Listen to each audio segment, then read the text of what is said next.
Oh, right in the kisser.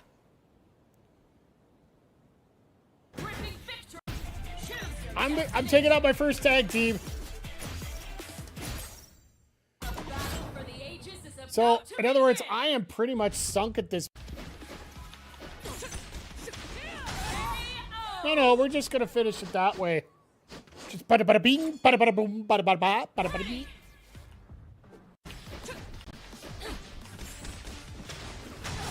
No. We don't play no more. Chapoon, chaping, chapang, chapoom.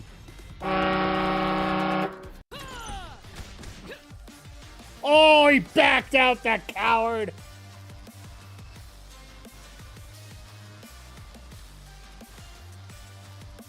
I think the best... We're going to have to start using this one.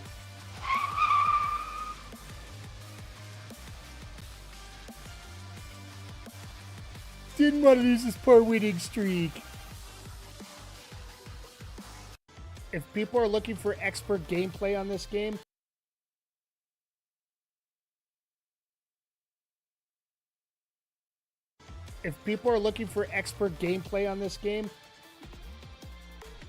No.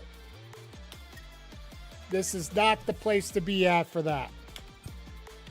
I'm just getting into it. I'm a bit of a noob when it comes to... I enjoy fighting games. I'm just not particularly... Oh, happy birthday! I haven't had a happy birthday in a very long time, folks. And I'm not talking about the...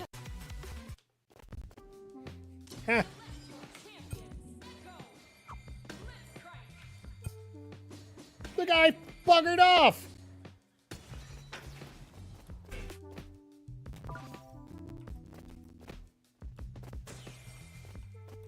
The guy saw that I wasn't just going to open up.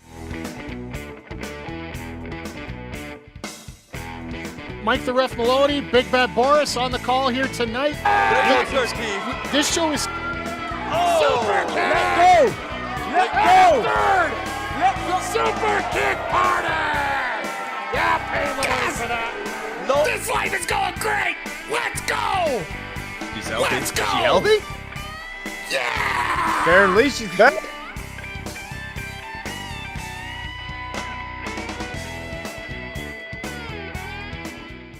Hey, yo, and away we go. Hello, everybody, and welcome to the Mike the Ref Twitch stream, which I hope is working. The YouTube, it says we're getting a little bit of a... The bit rate is not recommended, but we'll see how the video goes, and I'll take a look here, and hopefully we got everything going here. Hey, Alma, how you doing tonight? Hope you're doing well. I really do hope that my chat catches up to me here on my screen here. I just noticed you're throwing it out in the chat there on Twitch there. Eventually we'll get things caught up, so we'll see. Once again, everybody, thank you for being here tonight. I truly do appreciate you. It is going to be a very... And of course, I didn't edit the stream info. What am I doing here?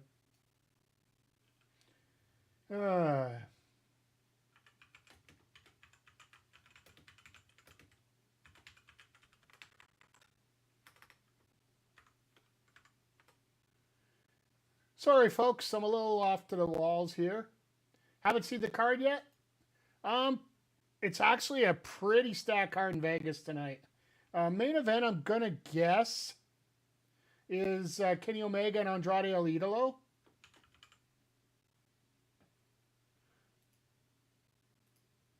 There we go. That's fixed up there.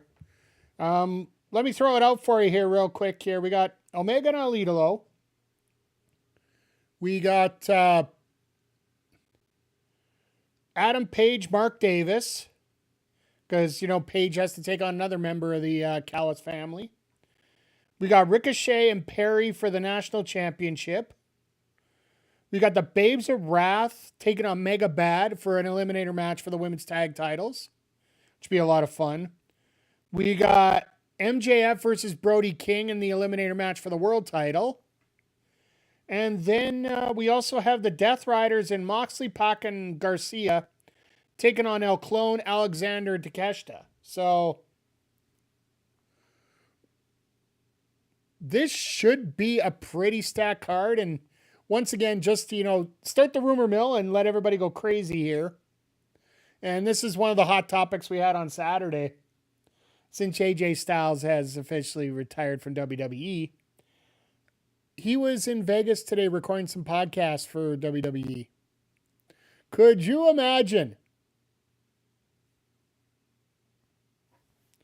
what's going on with Ciampa? He'll probably be on Collision on Saturday, which is being taped tonight in Vegas. So they do like to sort of separate the shows more often than not.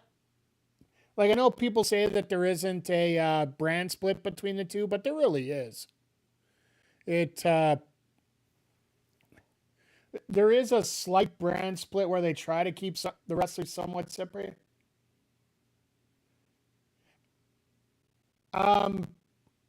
Nats, if you refresh it now, you should be able to see me under sports. I actually came into the stream buggered up, so there we go. Let's just do that.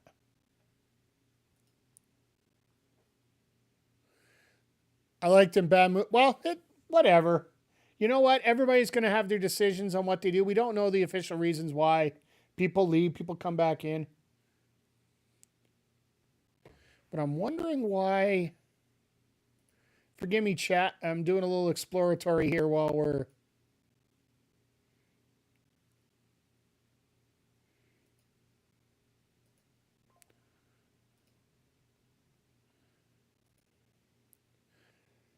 Because I can see my stream chat in one way, but I can't see in the others. So this is going to get a little frustrating here as we go.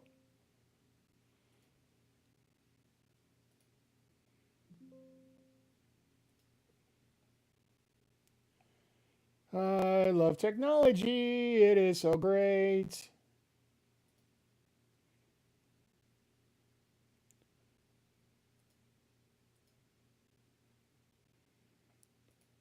That's why. Okay. Forgive me, chat. StreamerBot had an update and did not decide it didn't want to say hello properly. So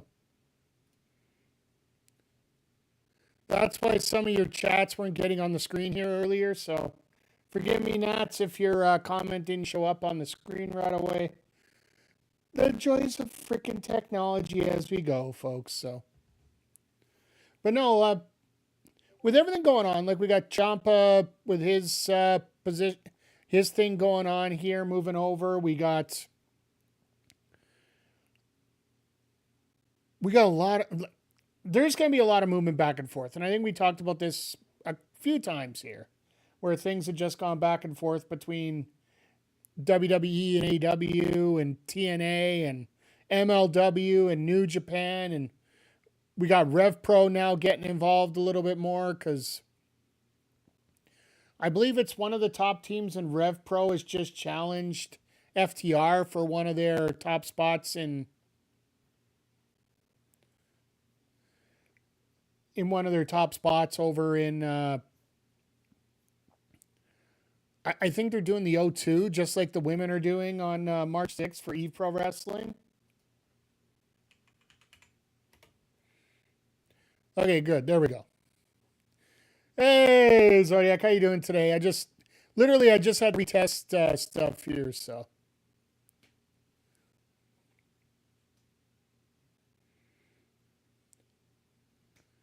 All hail BBW. You're getting the drum early. What the heck here? But no, we do have Backbreaker Pro Wrestling coming up tonight after we're done here tonight. It's going to be a fun night of WWE wrestling on the 2K, as well as what we got here for AEW. Oh, I don't watch just pro wrestling. I do watch big. That's fair. You left your house and walked into mine. 46 months. You know that's almost 4 years, right? You know that's almost 4 years. Like 1, 2, 3, 4. You know, we're starting to get to that range where manslaughter might have been a better choice. But seriously though, thank you for the resub, Zodiac. Always appreciate you, Chris. And yeah, it's great to see that.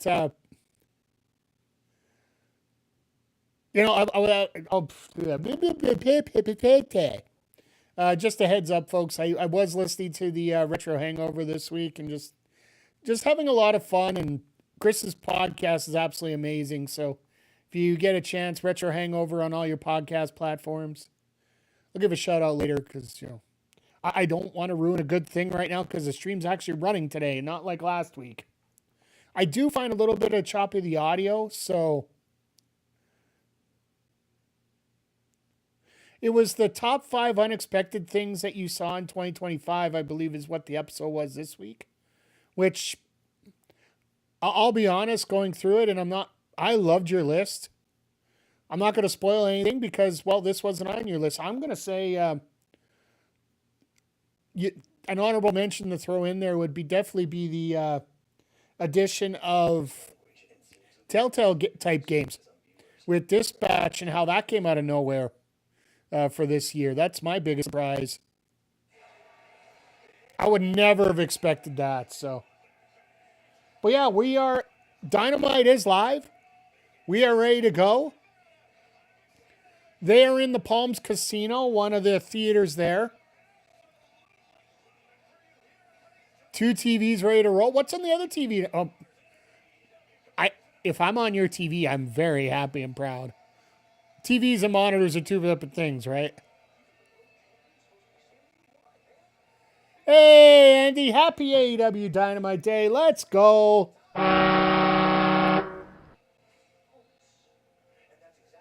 Pleasure to have you here. Thank you for popping in. For those on the YouTube channel, please hit the thumbs up. Please hit the subscribe if you haven't already. We are painstakingly close to 900 subscribers over here on our YouTube channel. I do the phone and 2 TV. Nice. Like right now I have it on my actual TV. We're actually doing the Collision opening on Dynamite tonight. That's different and cool.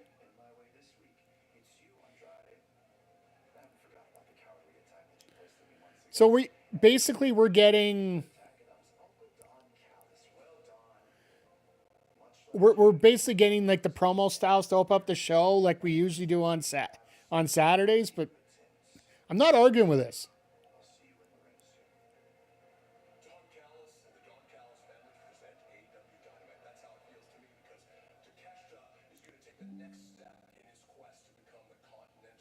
Go away, Xbox. I don't want your notifications.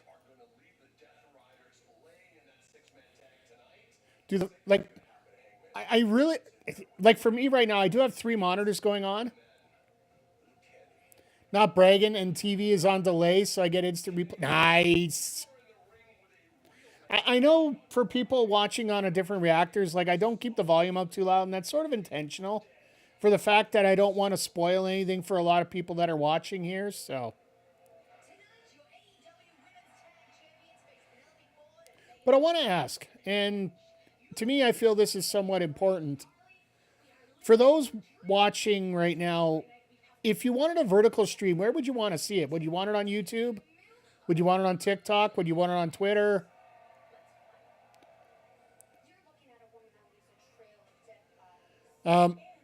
Penelope, don't do that. You're going to have so many men jealous of you right now. Or is it a fight between Harley and Penelope on who gets to put the most promiscuous position out during a promo? A promiscuous position? Chris, you can take that one and run with it wherever you want, my friend. I know you're the alliteration guy.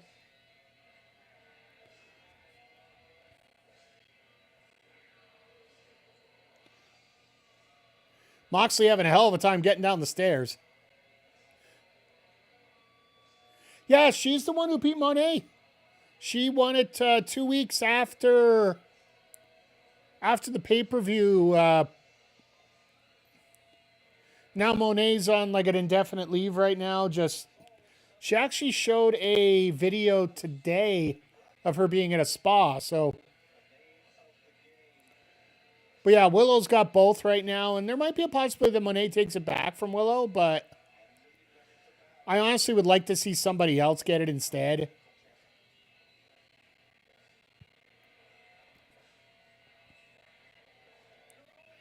Moxley looks like he just came out of a bar and just, you got me away from the bar for this. Billings, Montana, go away.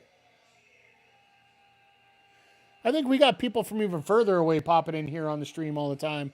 So.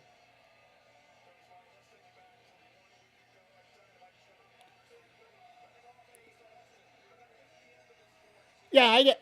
Oh, by the way, Zodiac, I forgot to mention, yes, that did tie into your number one about your number one. So we'll leave it at that. Nice. Yeah, like, here's the thing. And I know that I'm a little hypocritical on a few things.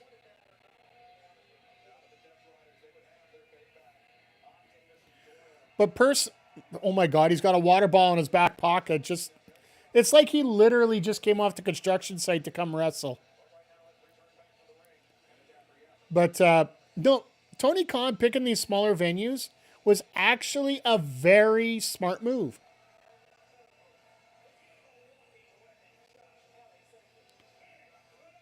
Once again, Styles, thank you for shouting out the Twitch people. The Twitch people say, I love it when the two groups play friendly. Because I'll say point blank, if we have to worry about, any kind of blockages or anything, that's going to be a little scary here. So I do have my finger on the pulse of stuff, so.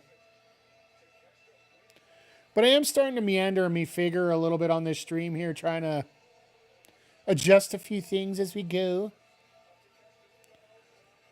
And by the way, for anybody that popped in on Saturday for the stream on YouTube, I apologize that it cut out early. Unfortunately, when I was reprogrammed, if you guys haven't seen, I've actually been putting up some short clips up on social media as well. Most recently in my 2XKO stream that I did on Monday. When I was setting up the short ones, long story short, I don't want to get too technical for people. If you guys want me to, I will. But long story short, I was overloading the memory of my computer on how I set up my short streams or my clipping ability on shorts. And basically that clog up made the stream look like it did. So it seems to be fixing itself up now. So it doesn't look like we have that big of a deal, but I'll always be playing and fiddling and wiggling around trying to make things better for everybody, but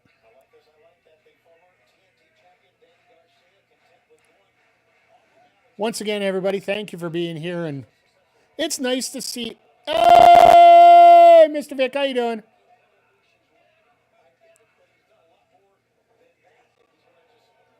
I am doing great. I'm glad to see, Mellow Beast taking the week off this week from Backbreaker Pro, celebrating his victory last week over me in a parking lot brawl,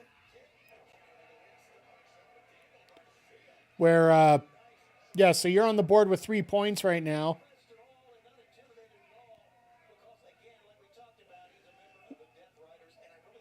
With essentially 3 matches to go, so.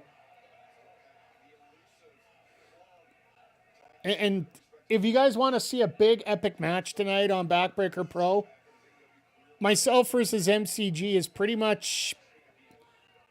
Both guys have a lot to fight for.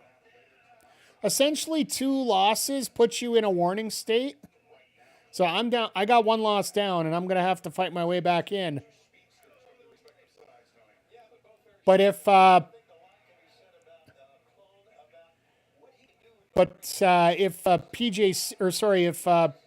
MCG wins, he's pretty much locked into one of the 2 spots.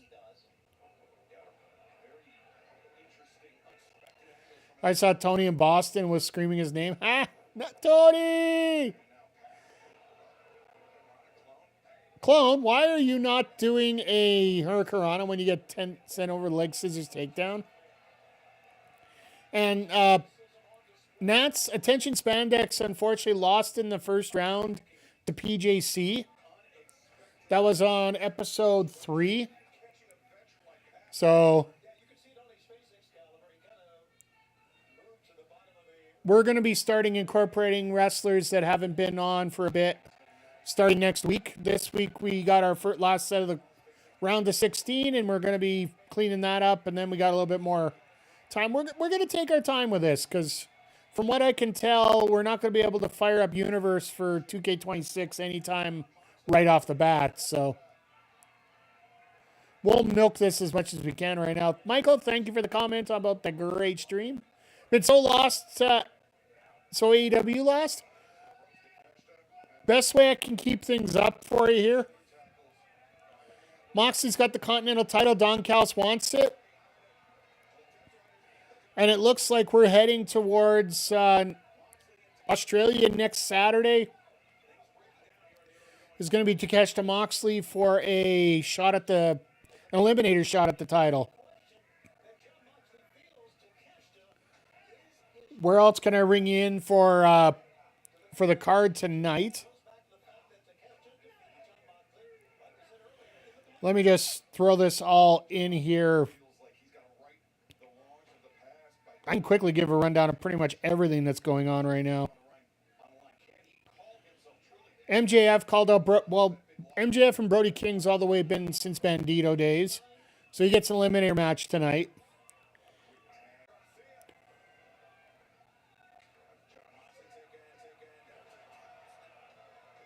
Sorry about the kick out, folks. Yeah, that was literally the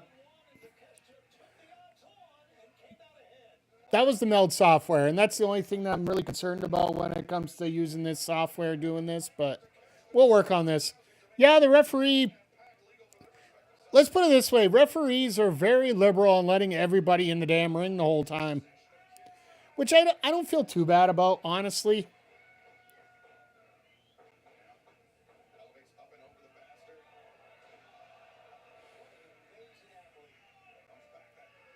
Clone with that heel kick. That is pretty amazing.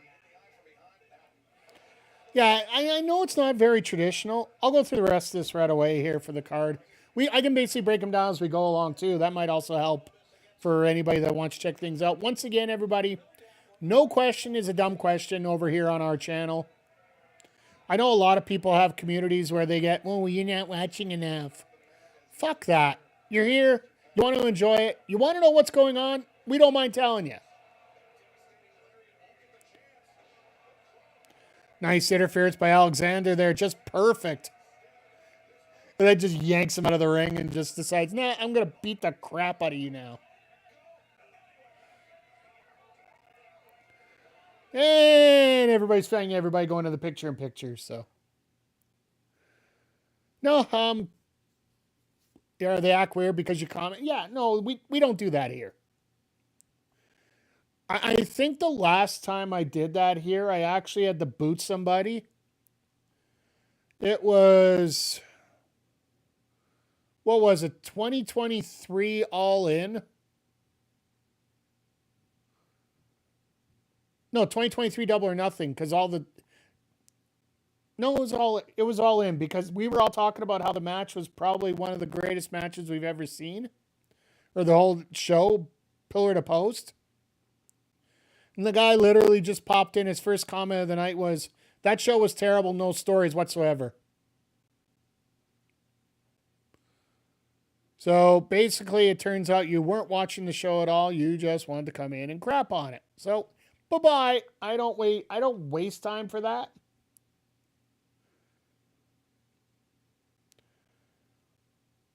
To this, he literally sent me, he sent a ban request saying, I don't know what I got banned for. I'm like,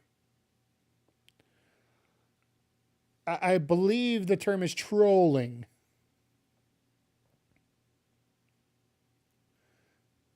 Like, everybody's got their different tastes. I get that. And if you come in with a take like the show sucked, I want examples. I don't care if it's a WWE show. I don't care if it's an AEW show. I don't care if it's a TNA show. I don't care if it's your local indie. want to talk about your local indies, hey, I'm all for it as well. Like, I'm not going to brag that MJF is making an appearance at our Edmonton Mystery Wrestling show coming up over the day. So,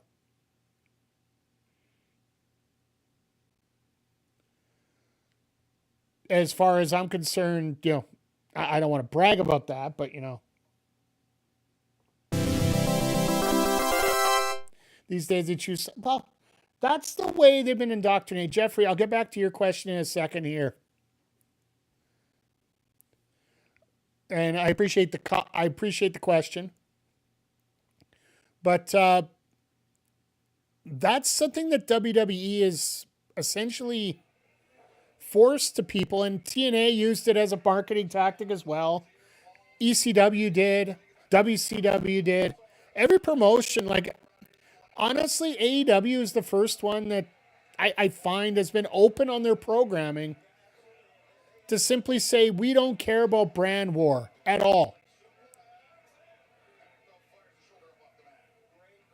Like, Forbidden Door is an opportunity for sides to go at each other rather than to not show dominance, but to show how great wrestling is, period. And to me, I think that's a little bit more effective than anything that you're going to have with all this tribalism. But the fact that they've been doing this tribalism for 20, 30 years is going to make it so that it's going to be ingrained in people's minds. So, what is the reason New Japan are losing so much talent? Are they struggling financially? Or if so, would Tony consider saving it to stop? There's multifaceted questions, and basically, I'll pop a question on that with you with a question itself. Does everybody at your work love your job? In my opinion, that's one thing. Like, it could be the fact that they might not want to open up the purse strings. Things have been a little drier since the pandemic time financially. But also, there's a possibility the booking sucks. Like, you could consider New Japan as a good product, but some of the wrestlers may not like how the show's booked. And this is no more apparent than we're talking about a lot of tribalism that we've seen today in regards to Ricochet. Oh, God. As Moxley hits the cutter out of nowhere. Moxley hits such a great cutter. But yeah, getting back to it, like, everybody loved WWE's product. A lot of them do. But let's face it, a lot of people didn't. And Ricochet absolutely hated his job. And the fact that he didn't want to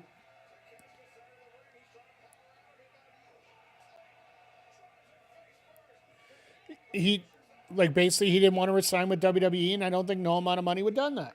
Same thing with Ava. They offered her a raise this week for renewing her contract, and she said point blank, no, I'm out. It isn't always money that's the issue that drains your talent.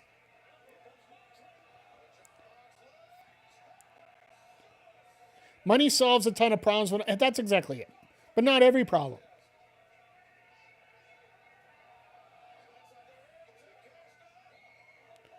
If you don't like what's going on with the product and you think you could do better somewhere else, you go.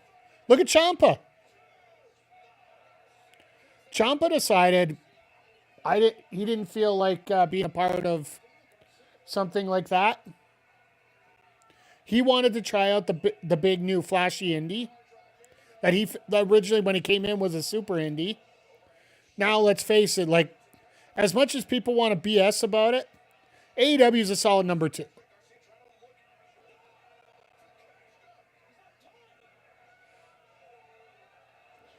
And I don't think anybody can honestly dispute that anymore.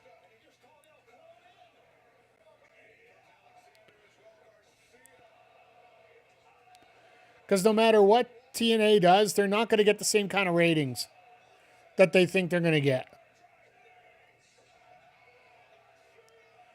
But people want to try different things, different bookers. Like, some like the preconditioned atmosphere. Like, look at Ricky Starks. A Ricky Starks, a Joe Hendry,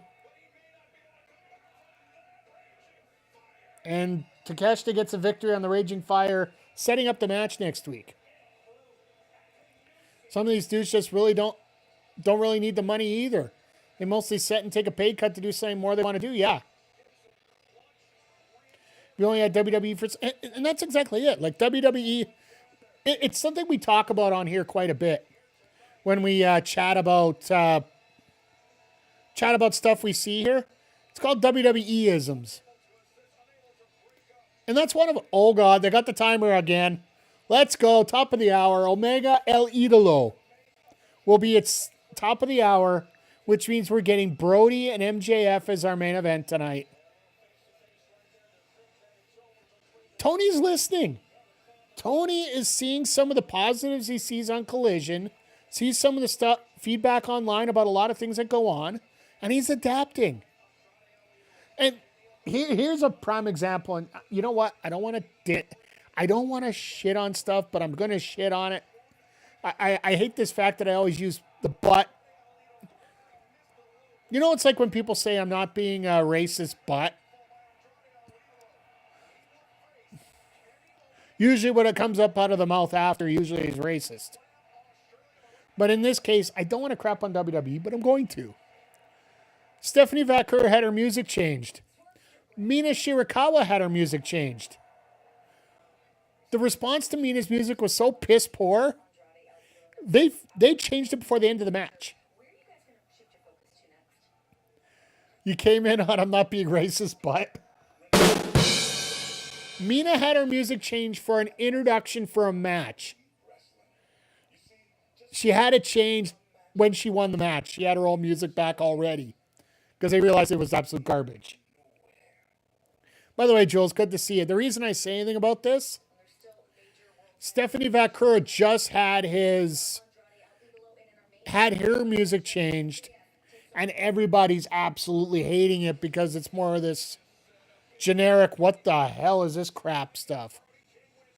Anyone remember Yoshitatsu's WWE thing? Do we really want to? But yeah, like, some of these themes are just absolutely atrocious, but it's not about the theme. It's about what we do to fix things up and make things right. And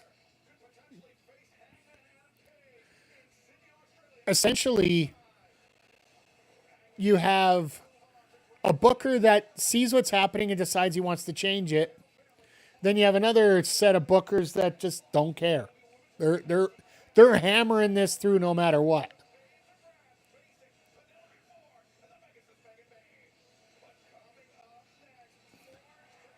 We get another mixed tag team match tonight. No, damn it. There we go. I'm sorry about that, chat. Of course, the wrong sound comes on. Yeah. But, yeah, just watching everything go through here, like, all promotions make mistakes. Let's put it that way. It's who fixes it up. Who is Mark Davis? All right, Mark Davis, who's going to be facing Hangman Page later tonight. He is a member of the Don Callis family. He is known as Dunkzilla, is basically his moniker. He's just a big, nasty bastard. And his finishing move is a quick pile driver. And he is formerly the tag team partner of Kyle Fletcher. They wrestled the Brochachos at All In. The first one in Wembley. Or the one where he's a good, serviceable worker who cannot keep a tag team partner. Because his partner, Jake Doyle, formerly known as Jake Something, ended up tearing his tricep in a tag title match against FTR. So he's going to be out like 6 months. So to give Davis some work, They're putting it. He's basically one of the muscle guys. The Don Callis family is as big as midway through NWO. We need to grow it some more. Come on now. The running joke I've had, Jules, is they need one Don Callis member for every title that AEW has. So we're hoping that just hoping after hope that we get another tag partner for. Maybe he ends up going with Archer at the end of it. I don't know. But yeah, right now, basically, essentially the reason he's facing Hangman tonight is because Callis is banking on waiting for Don Callis family Wolfpack. That might be coming. Because there is a little disdain in the family with Takeshita and Fletcher. They might break off and just be their own thing after. Proto Shida is getting a little, that's even getting a little misconstrued and, how do I put this politely, concerned with Okada sticking his nose and trying to break up Takeshita's big friendship to Kyle Fletcher.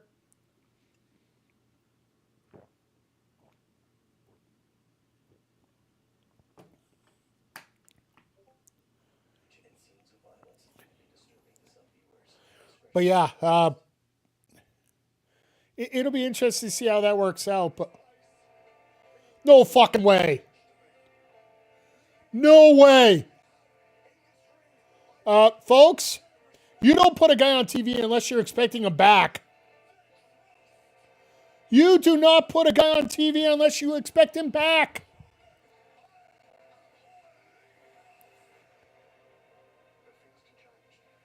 All right.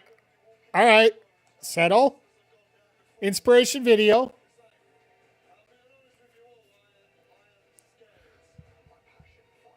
Plates in the neck. He's got a big show in a month here, by the way.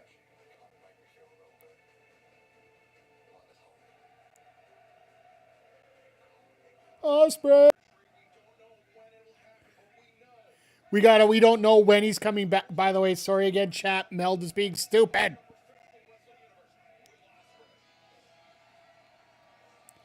I am really good.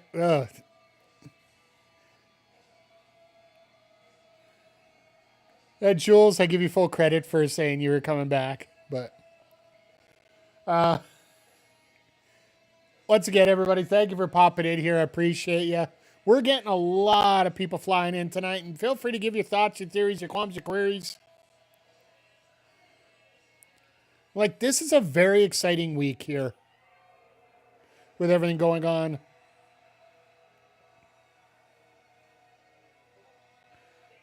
We're just a few weeks away from AEW returning to Edmonton and Winnipeg. Tony's gone away from the white tonight. She's getting ready for Canada. So if you haven't heard, the upcoming match coming up next week. Oh.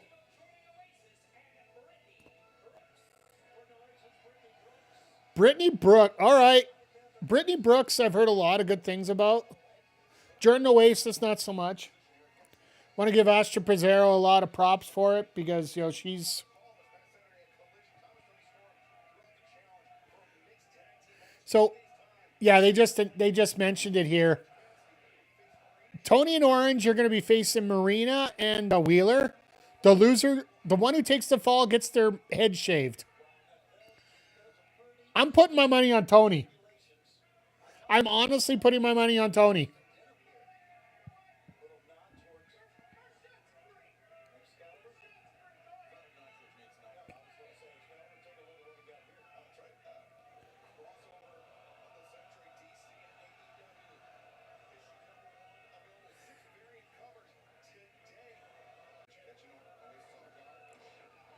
This is driving me up the frickin' wall here now. Because this is a Meld thing. This isn't a me thing. Sorry, folks. Like, I'm watching this and it keeps dropping all the time and it just...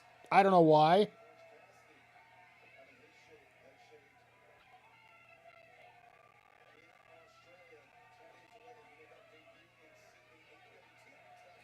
And Tony's about to destroy here. Once again, everybody, thank you for your patience. I'm going to have to contact Mel and see what's going on here because...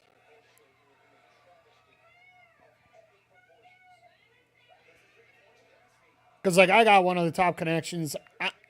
If this continues to be an issue, I might be going back to OBS. We'll see.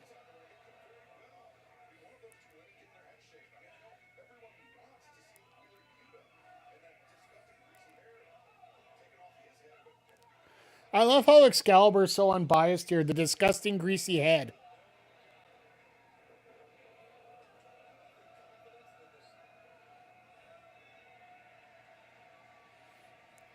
Dancing around, carefree.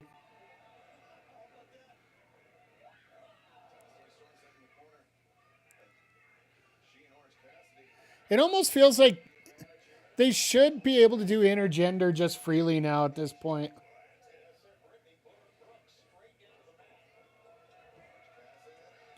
Oh, and just a shout out to Ashley Brazzaro. That's the basically person that I heard so much about with dealing with Brittany Brooks there. So,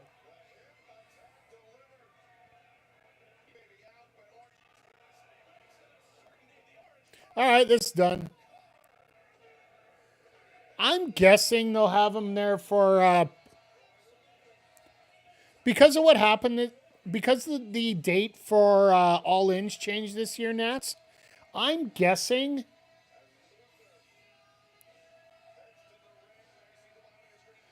I'm pretty much guessing that he's going to show up with Double or Nothing just before they start the Owen, because I think they'll start the Owen after. Wonder if Juice has a chair in a corner. It'll look disgusting. Don't look at Luther. It's been going off and on here tonight. I don't know why it keeps doing that.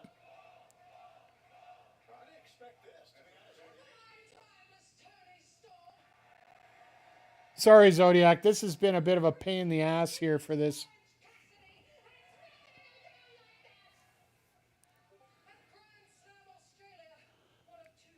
I'll have to contact...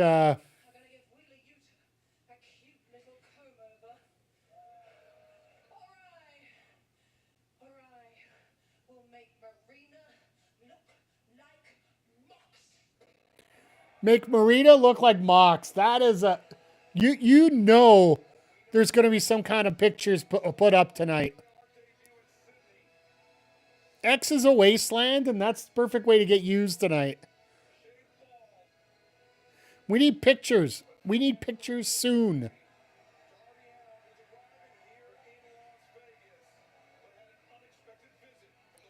It's like, no, I cannot lose it.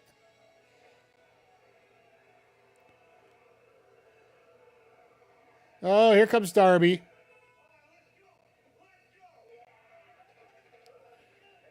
Mouse in the kitchen. Ugh. So there is a rumor out that Clark Connors is signed with AEW. There's been nothing confirmed yet.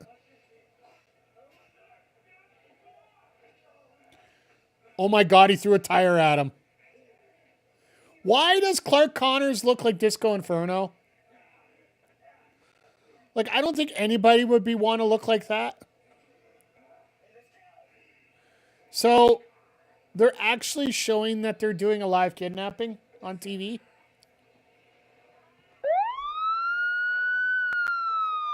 I believe this is the sound they should be hearing right now.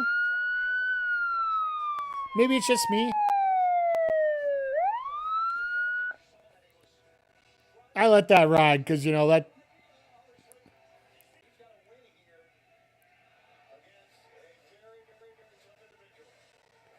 Disco got paid, never showed up for shows once.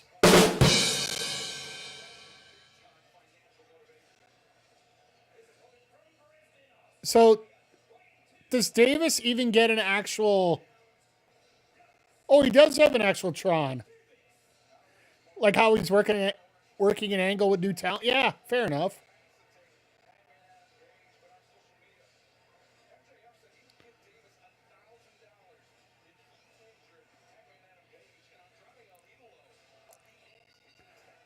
So Davis gets paid 11 grand if he injures Hangman tonight.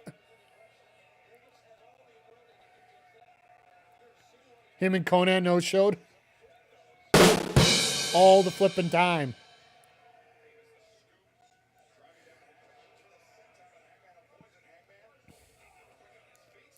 I love that sliding lariat, just an adjustment like that.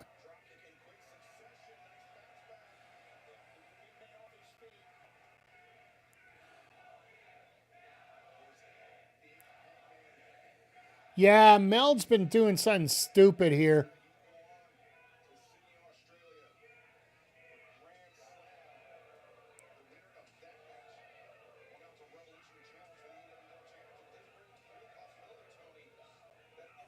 Yeah, I know.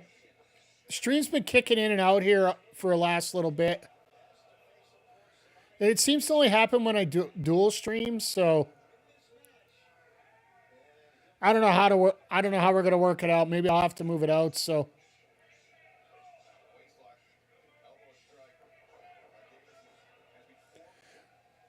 like, all it literally tells me at one simple moment, it just starts telling me it's reconnecting again. So, hopefully it cleans itself up and we can move on with it. But I'll never guarantee anything at this point because the things are stupid, right?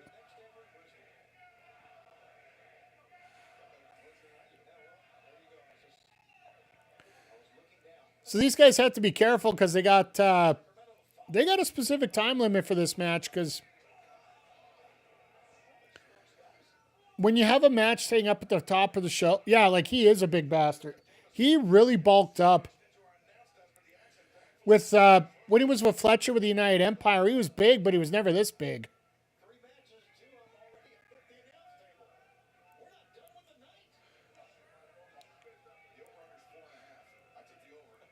But yeah, he was like,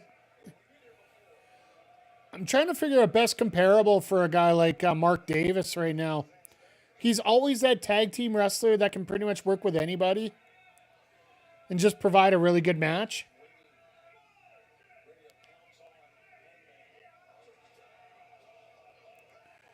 But right now he's basically in a phase where he needs to show off that he can do singles, and he's done a lot of that. Like, honestly, in my prediction, he would be a perfect candidate for a guy for a C2 spot next year. Like, you don't think he's going to win, but you definitely know he's going to get a lot of stuff going, right? So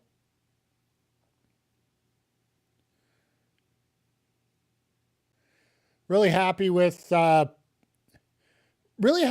he's been doing. Like, everything he's been given has been knocked out of the park. He's just been a victim of very bad luck for a while now.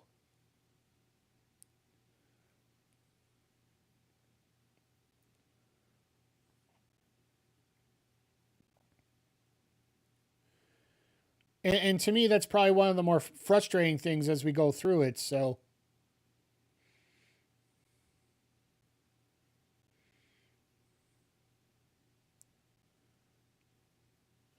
but yeah, tonight, getting Ricochet and Jack Perry. I don't know how much time they're going to get, to be honest, with everything else we got going tonight.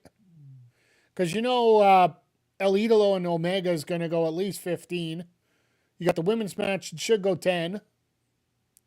I think it should go 20, but let's face it. I'm being a realist here. Yeah, 7 minutes maybe. I would love to see them get more time. I'd love to see all of them get more time, but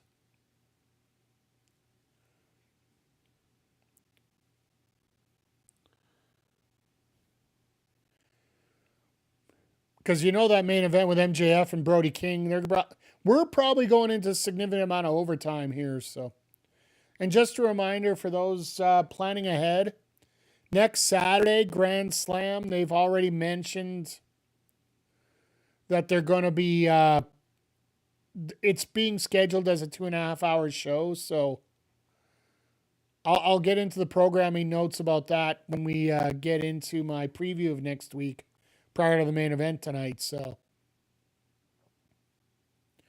but that will affect what we're going to be doing in terms of 2K. on Saturday, so.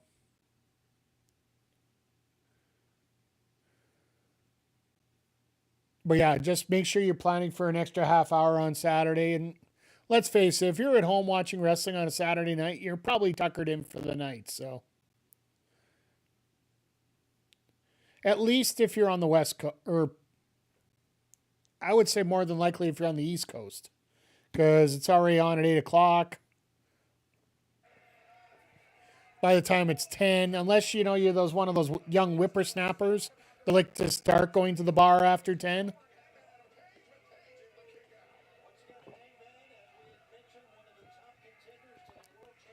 Growing up on a farm, you would not believe the shock that I had when, you get to your teenagers, you move to the city, and then all of a sudden people are like, "Oh yeah, we're heading out." I'm like, "It's 10 o'clock already." Like, we don't hang out that. We go to bed at night. "Oh no, we'll be home at like 2. The fuck is that?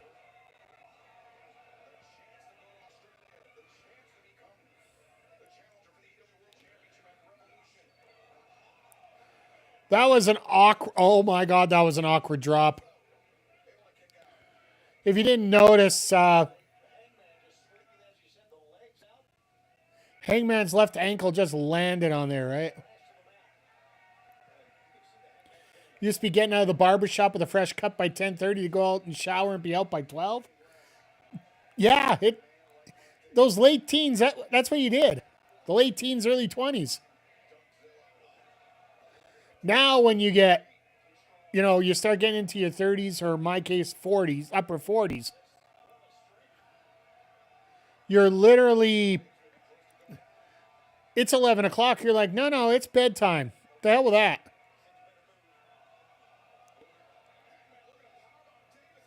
Yeah, you're in your 40s. I'm 47. I'll be the first to admit it here. It was funny because I got on Instagram. We got a little bit of a discussion. Somebody was on there talking about how if anybody's over 32, they're considered old for streaming. I'm like, frick, 32 is being a kid compared to me.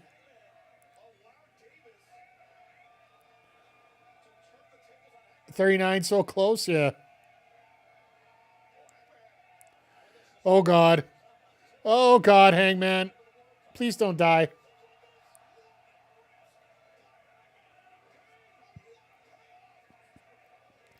I like that the cameraman didn't actually show Davis until the very last second in that back shot. And yes, I used the word back shot. Sorry. Sue me.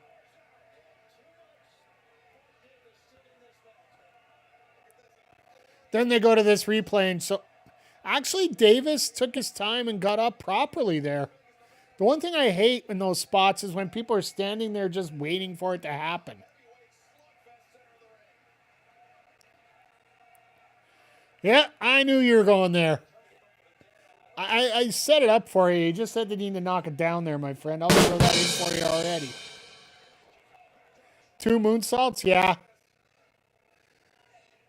Hangman's been throwing a lot of stuff out.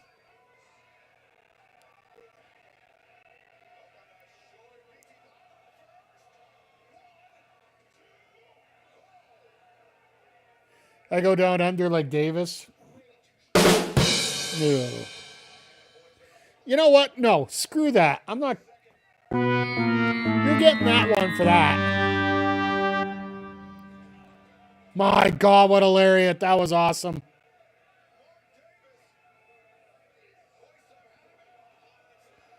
Oh, Hangman was expected to go around and he went straight down. You know when you're told about a move, you don't know the other guy's move that well? Basically, he turns the catch into a pile driver. Sort of the same way Brody King does with his Gonzo bomb.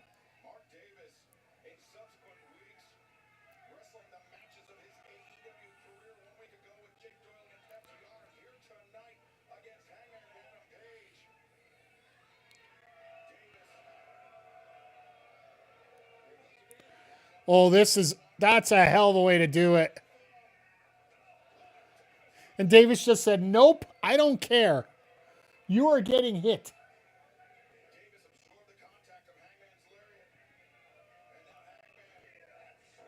Oh, tried to pick him up for a pile driver. Everyone should stick around, watch more.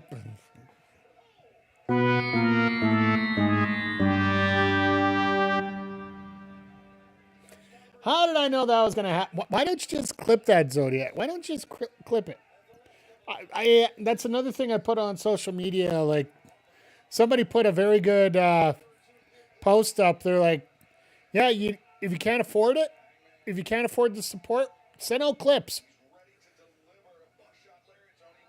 It's one of the easiest things to do. There's a little button on the bottom of the screen that says clip. I'm surprised you haven't clipped it and sent it out to everybody already. Mike takes back shots. There you go. Oh, God. Davis about to destroy. Oh, never mind.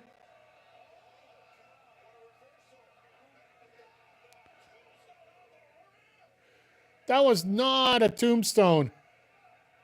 That was worse. That was literally just a splat. All right. Davis is done. Thanks for coming out, my friend.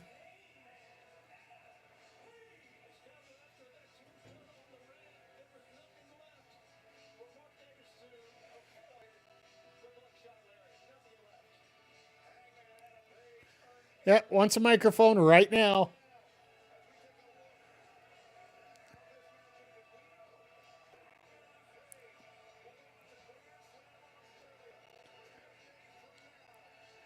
So it is Paige versus the winner of Elidolo and Omega. So this actually makes sense where they're going to be overlapping the scenes here.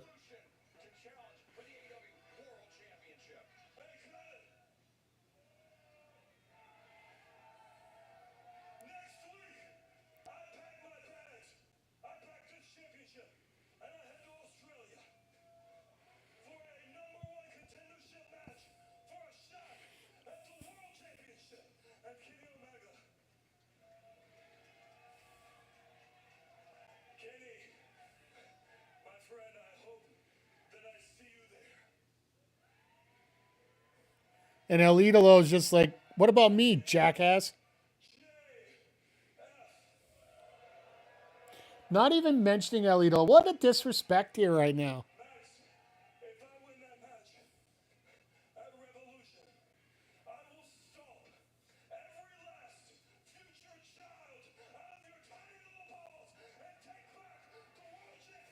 Alicia's going to be very upset with this promo. If you don't know, Alicia Toot married to MJF.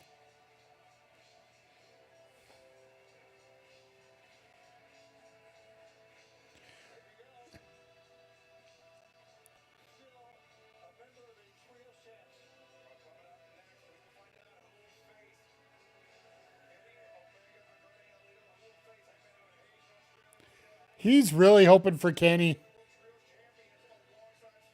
But I don't think we're going to get that. I think we're getting Elidolo.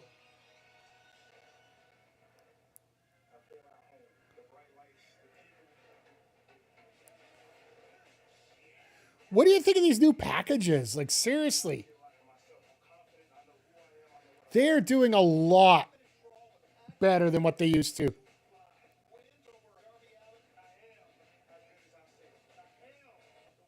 So if you're a first-time person, a story of back shots and ball. Okay, you were in that for that. All right, we'll give you that one.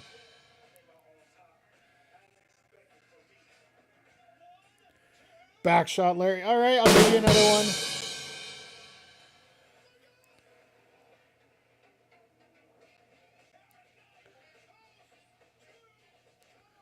I am absolutely floored how good this video is. So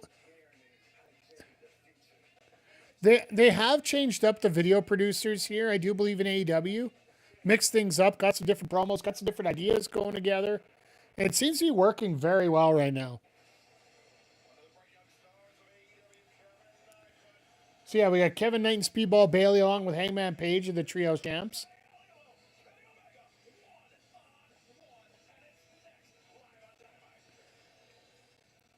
Hey man, Hangman wanted to talk about draining kids from MJF's balls. That's fair. That's why you let something like that go right now. But yeah, this is going to be a humdinger of a match all the way across. El Idolo and Omega. This is a pay-per-view quality match we're getting on Dynamite again.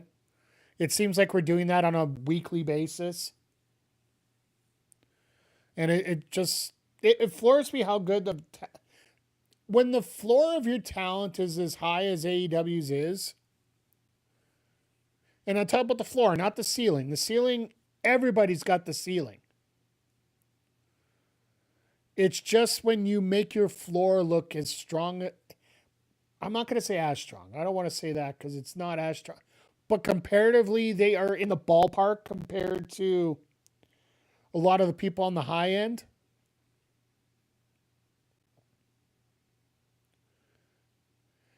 As far as I'm concerned, that's really,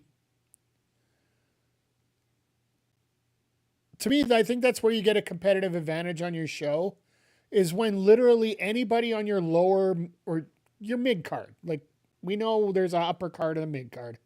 When guys on your mid card look like they can hang with the people on the top of the roster, and let's face it, that's what we had here in this previous match with Hangman Adam Page and Mark Davis. Davis is your TNT Continental level or lower mid, yeah. Like you look at that, and they have a shot at matches with Moxley, matches with Hangman, matches with Omega. They all look good. Like, and here's the thing: the counter that you're going to get from a lot of people about that is, "Oh, maybe your top isn't that good." No. If you watch matches, we all know how good they really are. So, Andrade's redemption arc has insane potential. Absolutely. Makes you wonder why he wanted to come back as a heel right away with Don Callis as his voice piece. Myself personally, I would have made a different choice to get that initial pop of being a face coming back, but they already had the storyline lined up with Omega.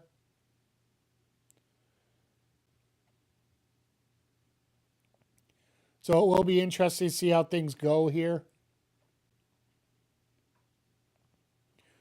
But yeah, by the way, if anybody's wondering why I got a Tekken 8 shirt on, the focus is a little off, but it's the MJF Kazuya shirt crossover. They only did a couple Tekken 8 shirts because then they realized Tekken 8's ass. AEW likes 5-star matches. WWE doesn't care for that. I think it's more the fact that AEW caters to that kind of style wrestling. There's a different... Hello. Sorry, interesting lady licking her lips at ringside. Yeah, we'll go there. All right, you enjoy your recording. We will see you back here for Backbreaker Pro in about an hour.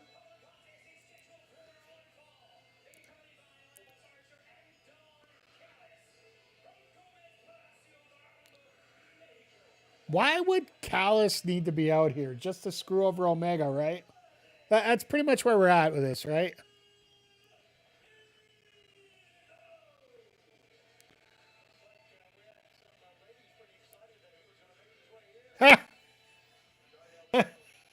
Even Shivani's recognizing it now. I love this.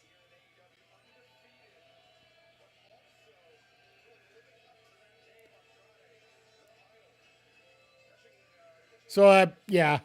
I don't know if there's a better way to put that.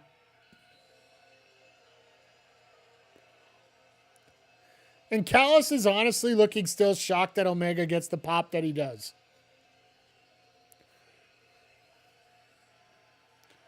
They literally have to do something with Omega and Callis in Winnipeg. They have to.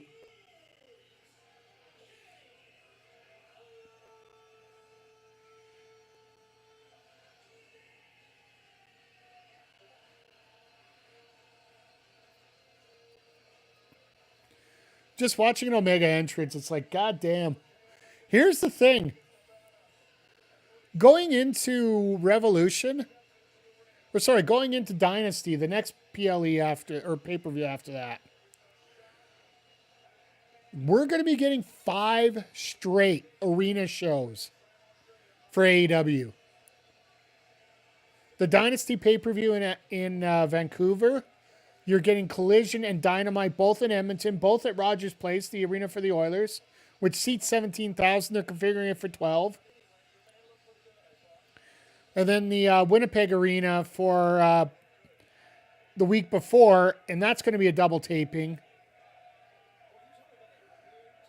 So we're getting away from these smaller venues, but you should have bigger crowds.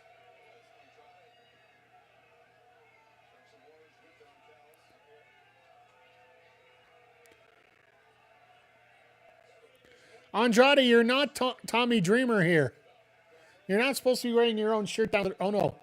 Tommy Dreamer would wear the brand shirt down to the ring, so he's not wearing an AEW shirt.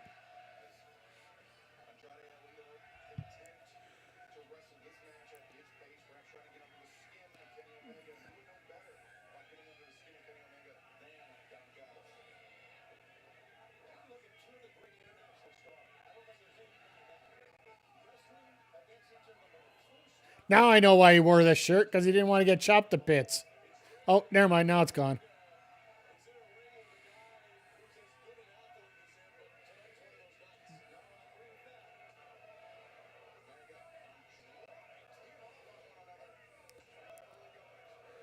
These guys are going nuts. Oh, nice. There we go.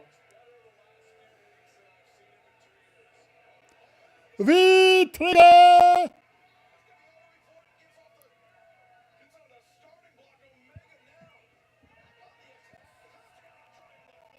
Omega not even fooling around here, going up for that springboard right off the bat.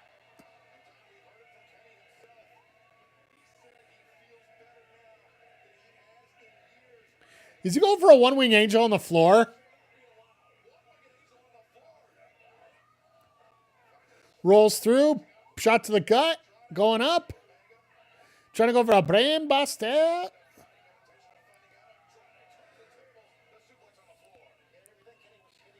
Yeah, as much as... yes, absolutely. This is the old UFC Vegas facility before they built the... they built the UFC compound there in Vegas. Because the Palms... well, it went from the Palms and then...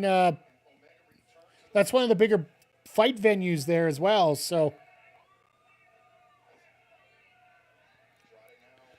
I see 3 women at ringside in dresses, and Andrade's not going for a phone number. I'm just like... What the hell was that? Andrade's really looking for that title. He's not looking for phone numbers, apparently.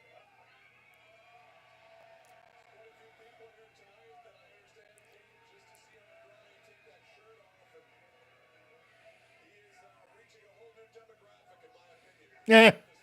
I love how Callis is trying to be completely calm about the fact that everybody's gooning to his guy. His priorities are not in order. Well, once you get the title, you can get the women, right? You know, the women.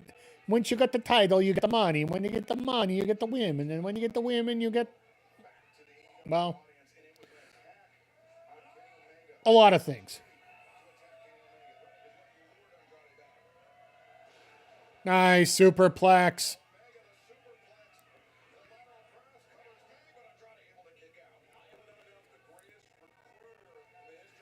Yeah, I think it has to do with my software. See if we can turn on my mic a little bit here.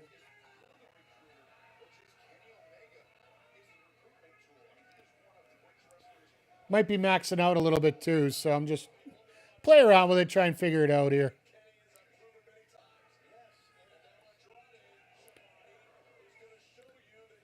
It's the thing I've been trying to figure out with the new setup and all the new equipment I got.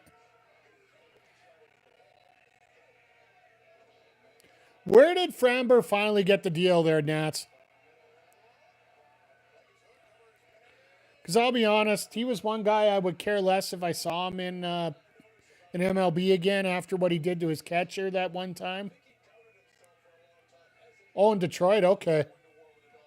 For those that aren't familiar, Framber Valdez pitched for Houston, was up against the Yankees one time with a rookie catcher who was actually calling a very good game, and originally called a fastball, and the guy wanted it. Unfortunately, everybody realized, that might not be the best choice. He was waving off his pitcher to step off, and he threw the fastball anyway. And the Yankees hitter hit it about 6,740 feet for a grand slam. So the next pitch coming out, it was called for a curveball, I believe. And Framber just decided to put a fastball right in the chest of the catcher.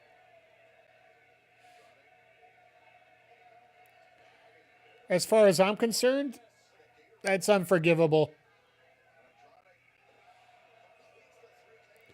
And we all just literally turn around. We're like, what the hell was this? Oh, here we go. Oh, Andrade. Now you know it's close to commercial break. Here we go. Andrade had 4 women there, and he's like, no, later.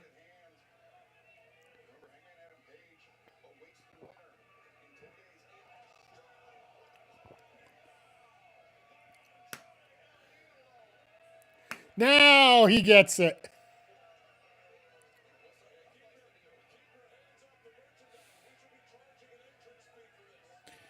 The weird thing is they are in Vegas, so there's not a. Oh no! What? Wait, really? Oh, I thought he was going down to the tights,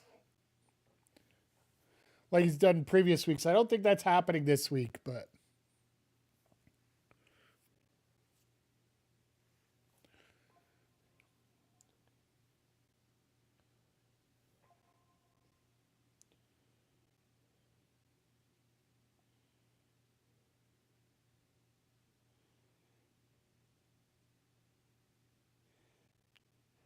Oh, I love it. I love it.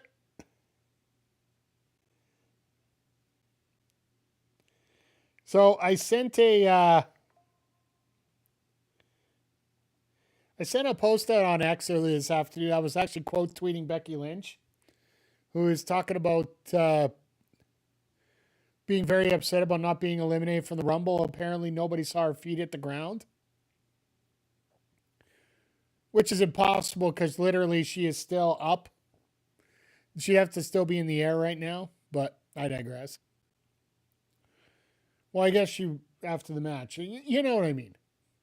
So I put a post out there saying that her and Curtis Axel need to file a class action lawsuit about not being eliminated from the Royal Rumble. Now I'm getting reposts involving Maven.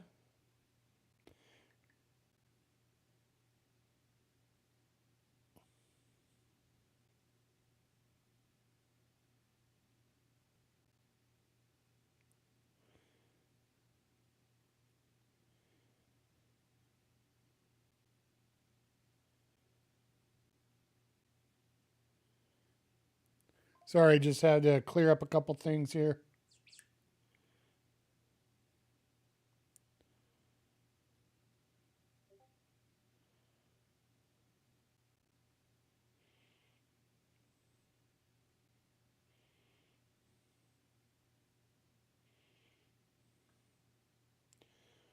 I'll let somebody else approve that one if we have to. Let's just, anyway.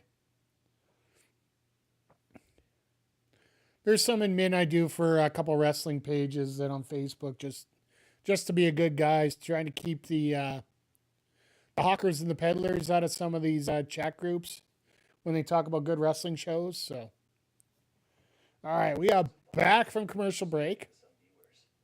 And Andrade pretty much has been taking control through the entire thing here, which...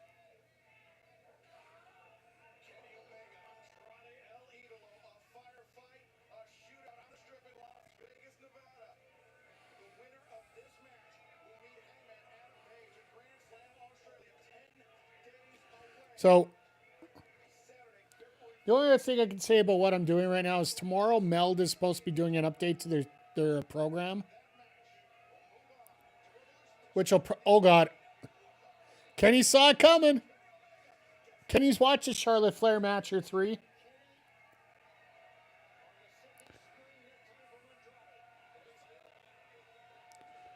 By the way, St. Patrick's Day, Alex comes out in Street Fighter 6. That is the, it has been mocapped by Mr. Kenny Omega. And what we're going to do when he comes out, I've actually booked the week off, or part of the week off there for that. We're going to get into it and we're going to show all the wrestling moves and all the AEW matchups that Kenny Omega has put in there for Alex. I've counted, I think, 7 so far overall.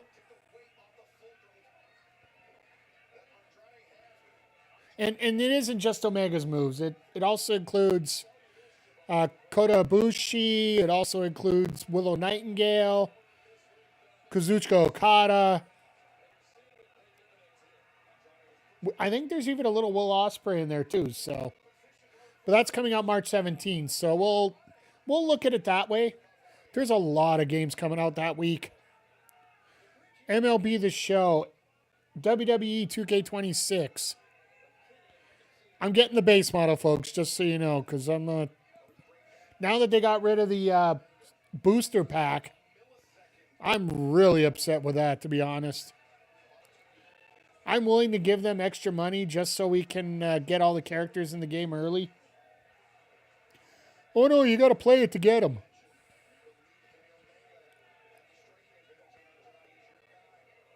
I thought you guys liked money. No, you like to have money and get predatory at the same time.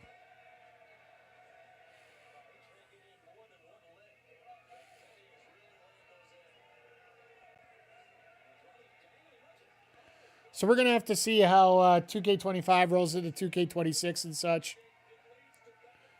Probably my GM won't change, but we were going to go to 2 shows for My Universe. We might end up sticking with 1 originally, but we'll talk about that later. It's fine. We got a whole show after this to deal with. So those on Twitch, we are going into an ad break right now. Just a heads up for you.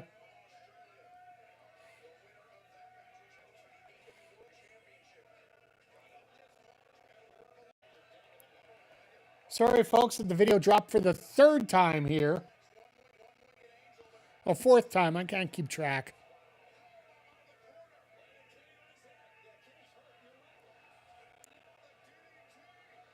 Is Kenny going to lose?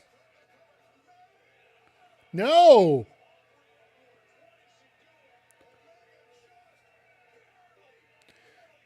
But yeah, Walker, hope everything's going well for you, my friend. I hope that life's treating you well. And I do hope that you're available for... No, I'm using this new software called Meld for my streams. I've been transferring everything over to that because it's a lot cleaner and a lot easier to use in general. But for some reason, when I multi-stream, once in a while it just drops. But this could be... it looks like it is a Meld issue. I might have to look back and go to OBS once again.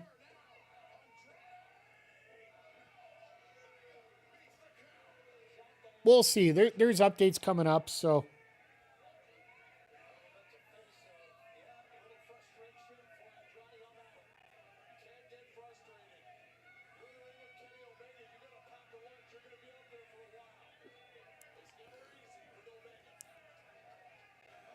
Surprised Callis isn't getting up to ringside right now to finish this off, so. But yeah, if you, Walker, if you go up and take a look at the blog that just came out today about 2K, you'll see the details about what they were talking about. It looks like they're doing the exact NBA 2K Battle Pass. The only difference is a lot of the packets will be like faction packets. They'll be and straight up characters rather than just equipment for the island or whatever they're going to call it this time.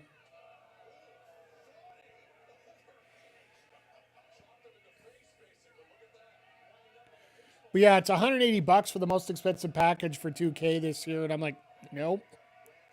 It's bad enough I got to pay $85 for the base model. Plus, throwing in an extra $116 for MLB The Show.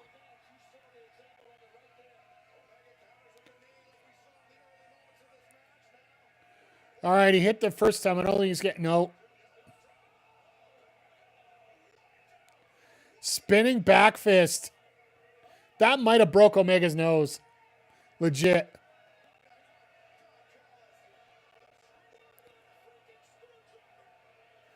Yeah, the creations might be getting funky, yeah. I'll be honest, stick with 25 as long as you can for right now while you get everything set up.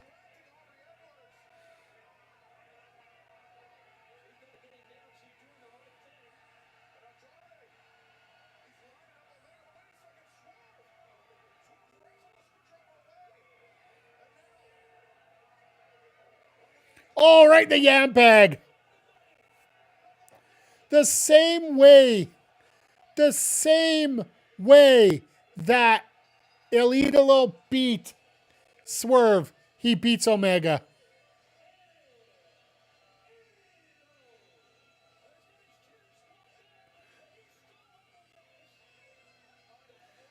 So we get Hangman and Elidolo next Saturday night.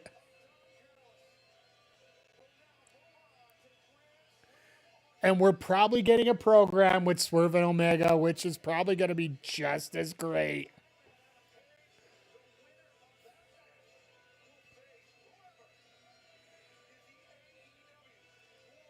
Respectfully, for a match in LA, they might even pull the trigger on Elidolo and MJF. Even though it is heel, that might actually be a pretty solid idea.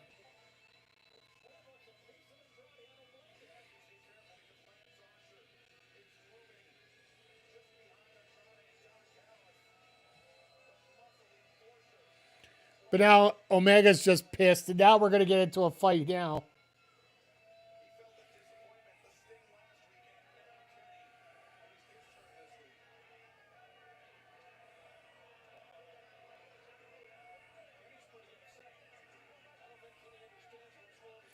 All right, this is a good Revolution match if we can get it.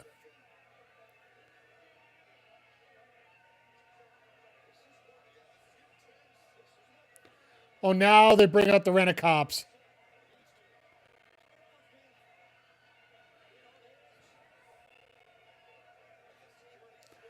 I love the fact that they only have 3 on Omega. And one guy's in the middle because he doesn't want to get in between.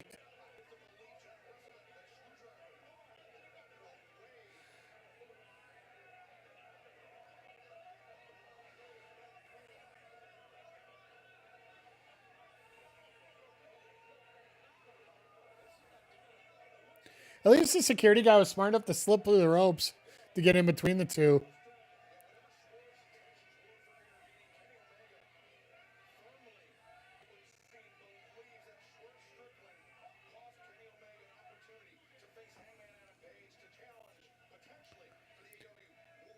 Please give me Swerve versus Omega to pay-per-view. Give him 20 minutes to run.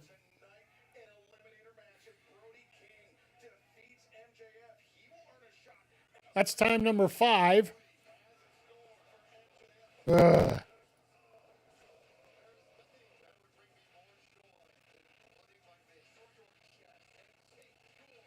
I wish they had live support, but they don't right now. So I could throw in Discord, but that would probably freeze my system at this point. So thank you, everybody, for your patience as we go in and out here tonight.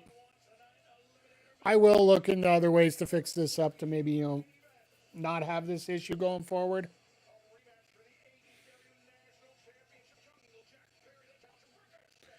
But yeah, coming up next, we are going to get the women's Eliminator match. The team now known as Mega Bad. The Mega Bad and the Babes of Wrath. You try and say that fast 5 times. this should be a fun tag match, and I'd like to see, like, I want to see this tag division get a little more settled. Like right now, we've seen 3 main tag teams go at it right now.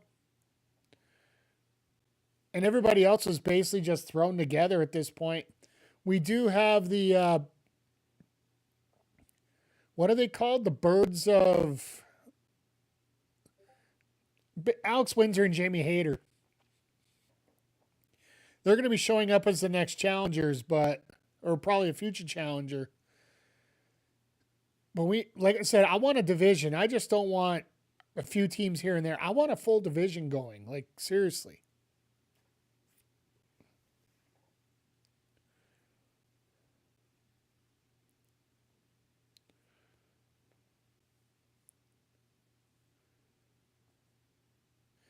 And to me, it's just a complete frustration with the fact that you have so many good teams around.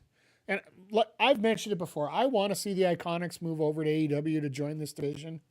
They're friends with Harley, so that wouldn't be an issue on that end. But let's get a consistent little run through here of a lot of these teams. Like, to me, that's probably one of the more exciting things as we do here.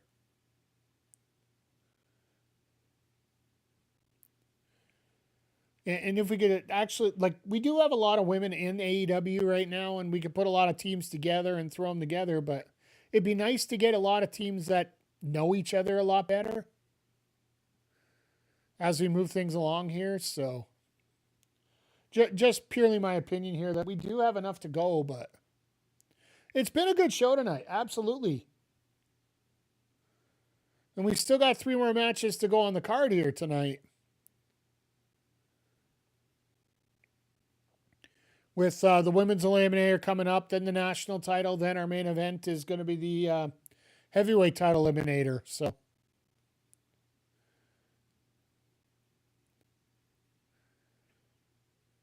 and the one comment I do have to make, and I know I was getting a little sucked up by the hype a little bit myself, is the whole AJ Styles speculation about him coming out. Like I even said, like he is in Vegas today.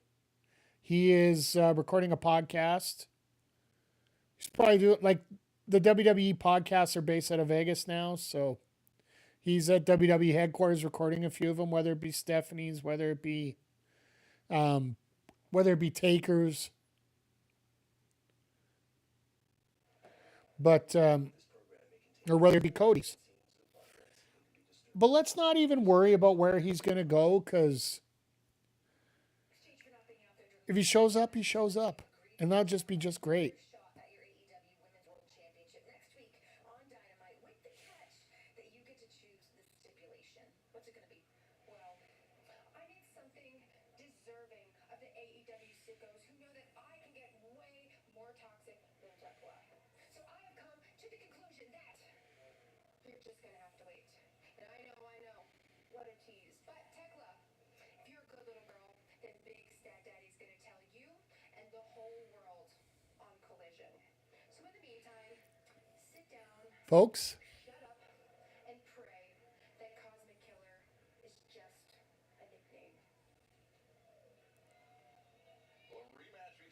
Folks, if you ask me what I would love to see here, what kind of match would you like to see between Statlander and Tekla? Let me know in the chat right now. What kind of stipulation you want for the title next week? And I'll give you guys a minute here, and then I'll give you my thoughts on exactly what I want to see here. But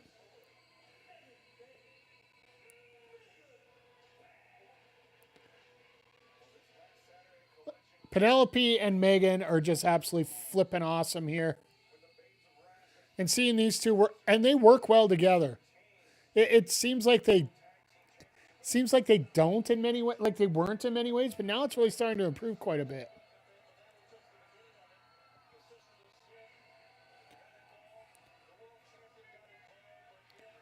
And by the way, it's very easy for everybody to figure out on Saturday what they're going to book, because they get to do all their promos and all that tonight. If you didn't know, tonight is a double taping for AEW. That they're doing Vegas both nights, or both shows tonight. Well, Penelope is known as the bad girl and the Megasis. So that's why they went with Mega Bad.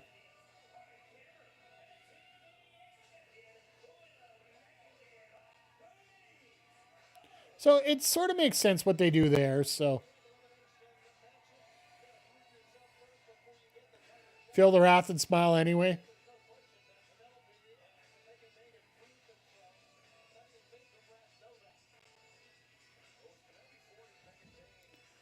All right, so basically Eliminator match. Once again, you have to beat the champs to get a shot at the champs.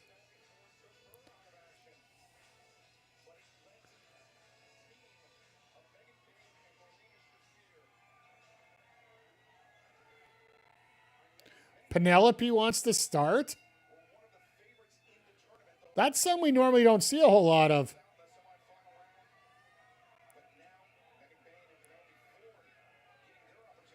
All right, first let me get to my answer.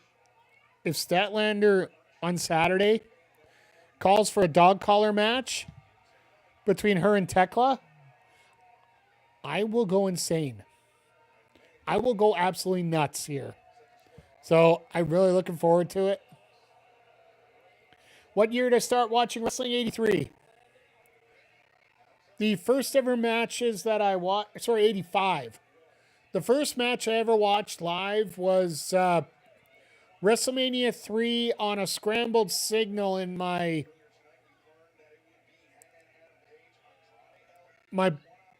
dad's buddy's basement. He had a satellite dish, and they just moved the signal just off of perfect setting to watch the videos. So back then you could 92 wish earlier, but yeah, fair enough.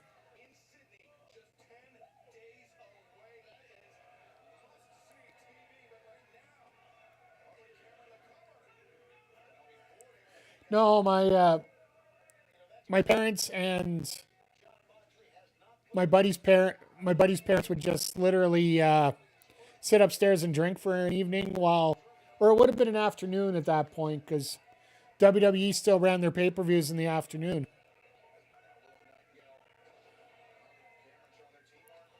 Saw Brett versus Davey and the rest is history. That's fair.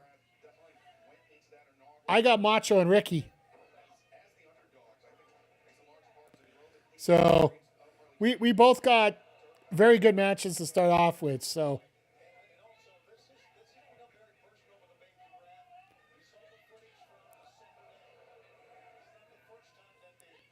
by the way, if you haven't seen it yet, Limitless Wrestling last week, they were posting videos. It was Janela and Bane taking on Jet Speed on Limitless Wrestling. And Megan ended up doing that fall away slam Samoan drop combination of both members of Jet Speed. And didn't even flinch. Oh my God. Megan's not supposed to be doing moves like that.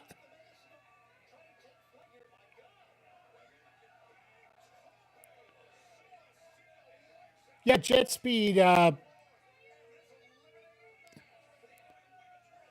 joys of the AEW Trios champions being part of indie shows all the time.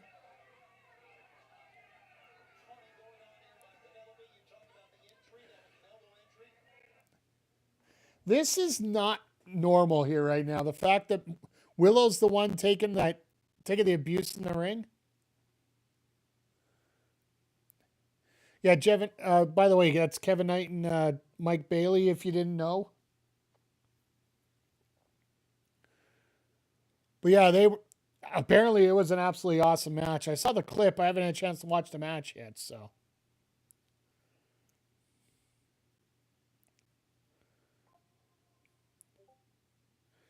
Said it before, AEW should do house shows. Here's the thing, and I can see why they don't. House shows for them, with the fact that right now their TV shows can barely get like 2,000, right? in terms of crowds. Like, you're not getting much more than that. If it wasn't for the TV, they're not paying the bills.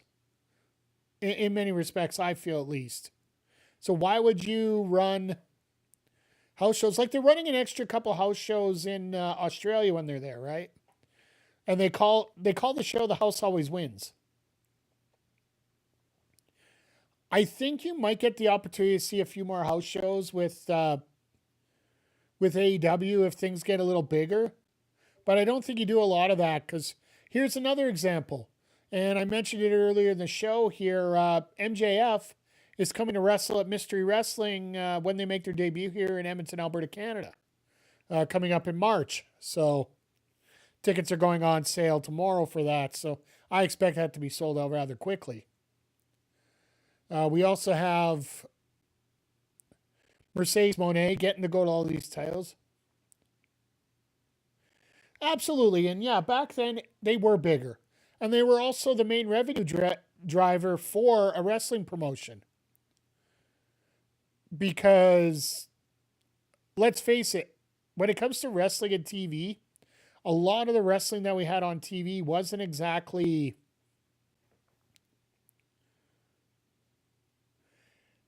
profitable. Like, the TV deals weren't what they are today. Like, as much as Netflix pays and as much as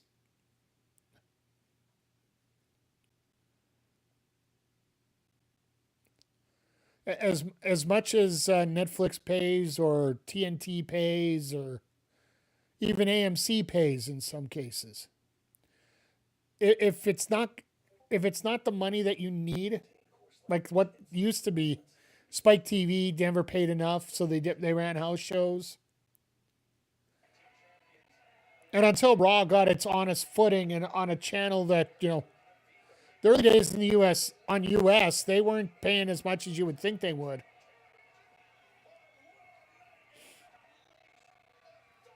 Hogan's on the A card, etc. Yeah, like I know when WWE would do a house show loop here in Alberta, they would do TV in Edmonton and Calgary, but they go to Red Deer, Lethbridge, Medicine Hat. They would only get like 1,000 people on the card, but they would only have X number of people on there. So you keep the show low. And also, wrestlers' contracts today, they do also set a match limit on their contracts, a lot of them. That's why you get the Bucks. That's why you get Omega. That's why you get Reigns. That's why you get Lesnar on these limited show contracts. Hell, Cena's final run was based on a limited run contract. And Cena's made it perfectly clear he was willing to do up to 220 dates. And WWE only wanted to pay for 38. So,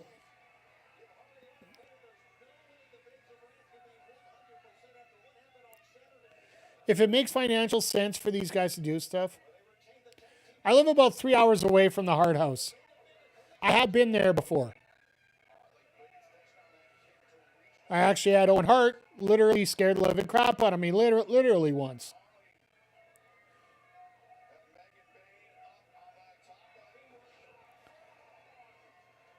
Well, Megan's down. Penelope, why are you doing this? All right, never mind, it worked. I'll take it.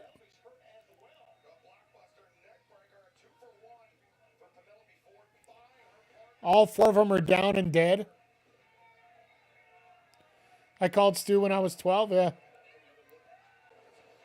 Well, I'll get into the full story someday here, but long story short, in the place where I lived, we had a nomad, a snowbird.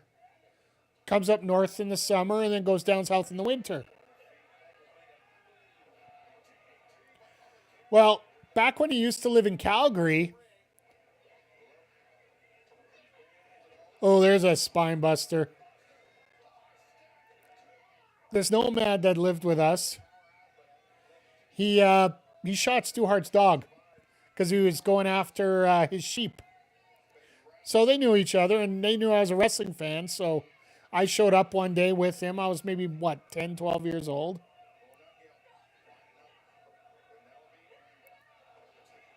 Nice cutter. And Owen was on some time off, apparently. And he dressed up as an old man with a shotgun outside the house. And when I show... Oh, God. Hold that thought. Mega Bad gets a title shot. Let's go.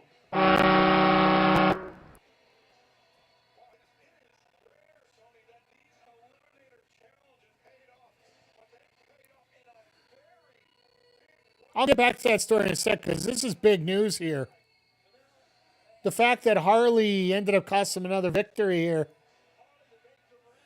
Well, there we go. Tag Team Championship match in Australia. Go figure. Willow gets a home crowd match. I'll take it. That is definitely fun.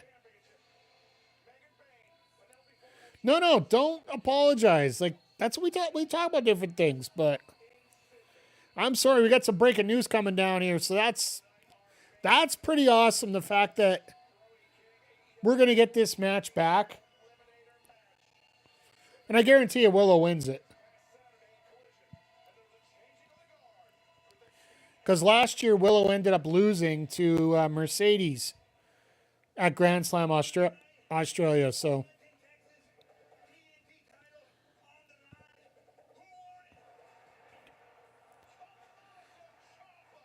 we're getting highlights of Ciampa and Briscoe here. But yeah, Owen sat there in a shotgun, pretending he was sleeping, and literally played the whole "who's there?" and starts pointing a gun at me. That's when I learned I can jump over a fence faster than somebody can be angry at me. So we were actually friends right up until his death. When he died, his day that he died, I couldn't go. I couldn't go to the funeral. I was invited down, but my basketball team I was coaching, they all put King and a heart on their jersey, right on the shoulder. There's your Ciampa.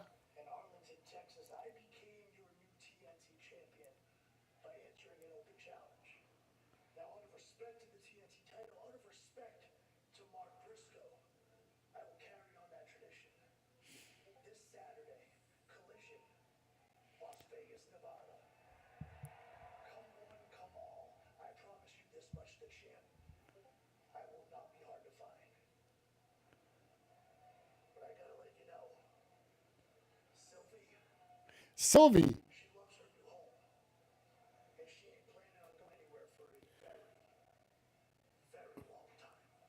You always use fans for rides, yeah. So the title's official name now is Sylvie.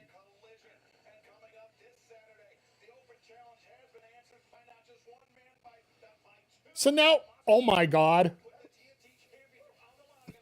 Roddy, Claudio, and Ciampa on Saturday.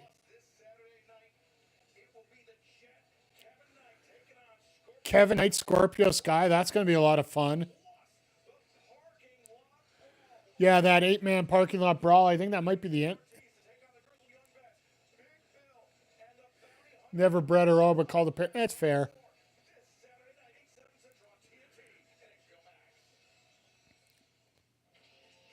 So they haven't announced all the matches for Saturday, but what they got so far is definitely good. Is a good tease and a good, hopefully a good choice here as we go forward here.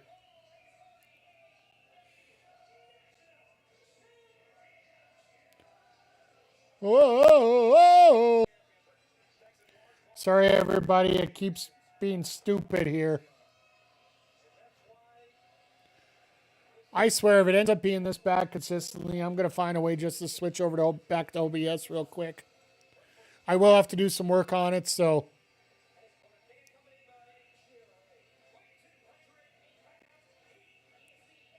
$90210. Yeah, Mr. Perry, of course. People forget about that. Well, I still remember the time that Jack Perry was in Jack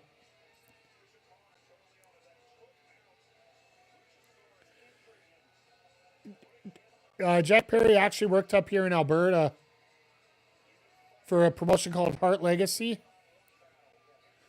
One of the most famous things about Heart Legacy was simply the fact that they stole, like, they basically kept the passport of a couple Mexican wrestlers so they couldn't get home until they worked X number of shows.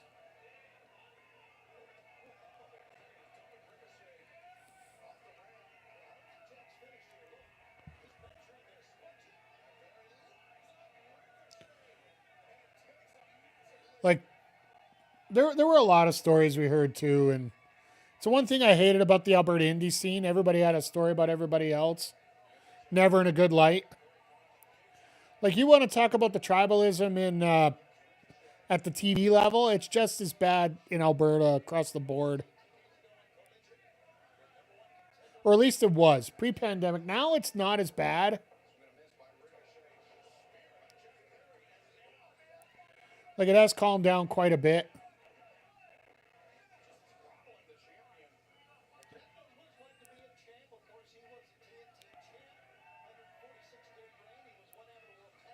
No, lots of indies.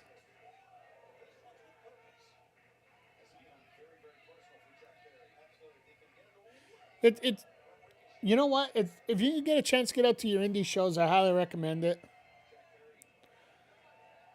It's funny. I actually gonna get off my wallet and get out to. Hoping to get into Mystery Wrestling here.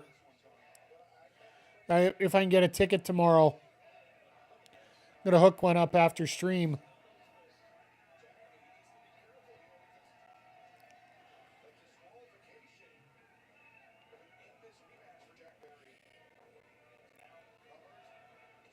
Work for two back. That's one of the most privileged things that I have in Alberta. Like,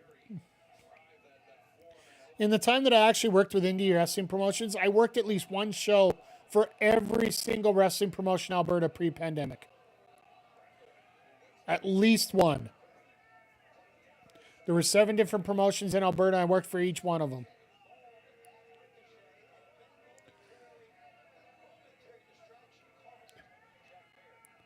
WWA, New England, and NECW. That's cool. I know that one of our regulars in here, one of our friends here, actually works with.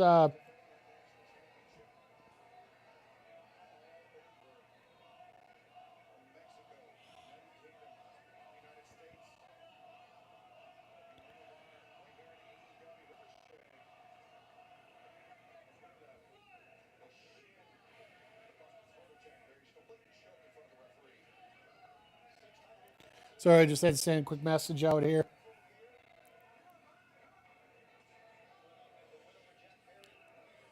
But yeah, I worked for PWA, MPW, RCW, CWC, and PPW. And CWE as well when they came into town a few times. And for me, that was whether it was doing video, which you can see on the YouTube channel, or doing ring announcing, music, whatever I could to help. Ring truck sucks, especially when you're out of town. Like, dealing with Alberta is a whole different ball of wax than dealing with the States. Ricochet was expecting a reversal, didn't come there. That's funny. Because here's the thing, Styles. When you're doing a...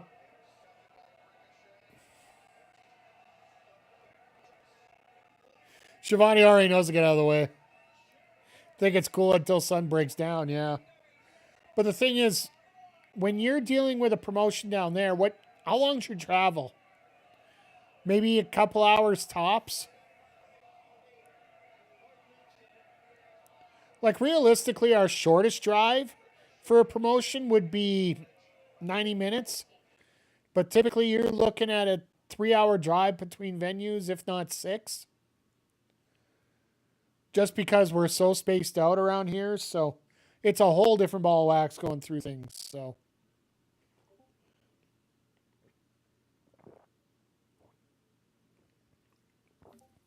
Yeah, so 1.5 to 2. Like we're looking at 3 to 6 usually is the normal here. And for example, we have a lot of wrestlers that go out to Winnipeg from here. And that would be from Edmonton, that would be a 12-hour drive. And yes, we do drive because, you know, flights out here are just as stupid. So trying to deal with these lovely roads and everything. And now this time of year, it isn't as bad. We're getting lucky this year just because the weather's been unseasonably warm. Like currently right now in Alberta, it is it's around 35 degrees right now, and typically we're usually in the teens. The promoter's always yelling, Mike Sparta! God, I don't miss the Edmonton to Winnipeg. Absolutely, yeah. So stupid, that drive. Like, for me, the biggest drive I would do is to Lethbridge. I did that for a couple of PPW shows that I really wanted to check out. Shout out to Chris Parrish for informing me about that area down there. And what Sydney Steele has going down in Lethbridge is one of the hidden gems in Alberta wrestling, period. So.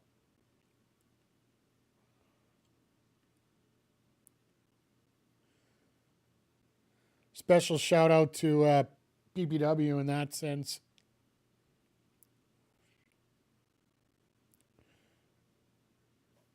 Then we drove wrestlers too, long day. Yeah, the conversations are great. Like, I think one of my favorite conversations as a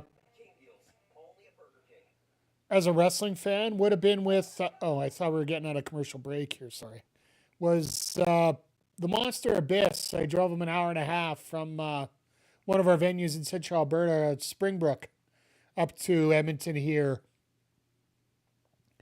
He was wrestling for RCW there, and just listening to the stories that he had. And for those that don't know, it is Chris Parks is Abyss. He is now a backstage producer for WWE. If you watch the Unreal series, he's the guy that continued to. He was the guy that felt like he was always getting bullied by for screwing up his matches. Joe Big Bossman. Oh, how would I love that? Ray Traylor, growing up, that was my favorite wrestler. That's technically why Bossman is still a member of Large and in Charge on BPW. So.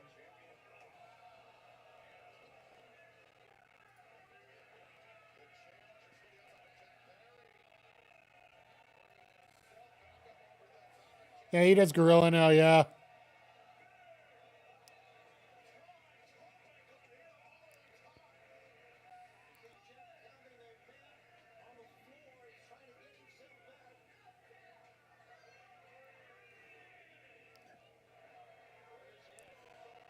And I'll say, when I did my color commentary, and you'll see it a lot when you listen to the, if you check out any of the videos I've got on the YouTube channel, speaking of Gorilla, that's a lot of the way that I worked my commentary. I did like to bring up the moves, but, you know, it's more about a feel than it is a move, right? So, at least in my opinion. Oh, God.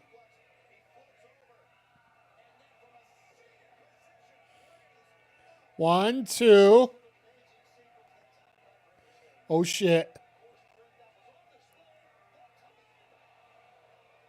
That hurt.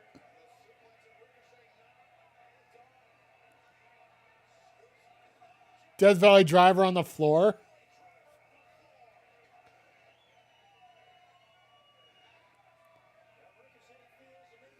By the way, skipping a topic here right now. All the hate that Ricochet's gotten today is just absolutely insane. Because I know a lot of people are online, but those that are, today Ricochet talked about how he hated his time in WWE. And everybody's like, oh, Bo, they made you a star. It's like, no. They made me hate wrestling. And I can relate to that because have you ever walked into a job that you absolutely hate? But you sometimes have to do it to make your money, right? That's why they make it a job. They pay you to be there.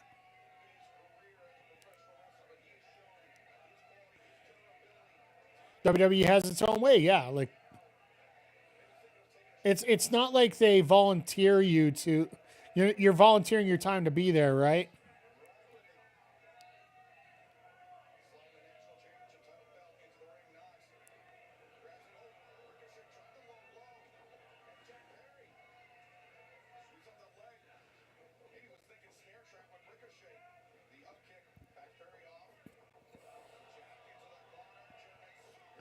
Ricochet lands on his feet.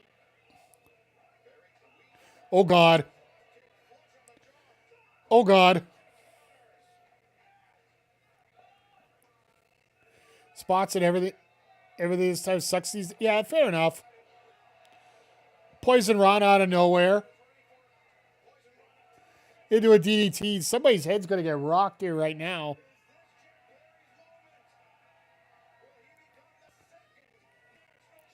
Walter's helper, whether a day or a week was agony, yeah.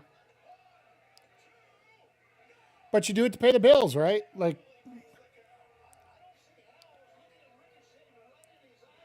once again, that is why it is a job. And Ricochet did it because it was a job. Samantha Irvin, his wife, did it because it was a job. It was a dream job, but it was a job. And then it turned into not being a dream job, so she left her job and made her job as a singer right now. Which she's, 8 months away from being able to do whatever she wants? Yeah, you'll do it for the check, exactly.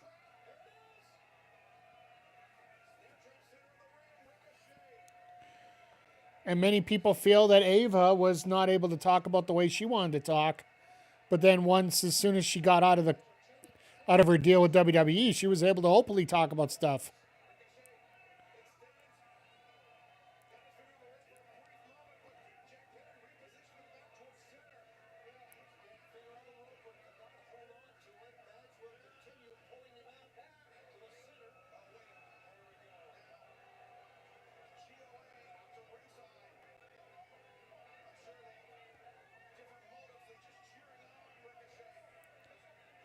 And of course, we're going to get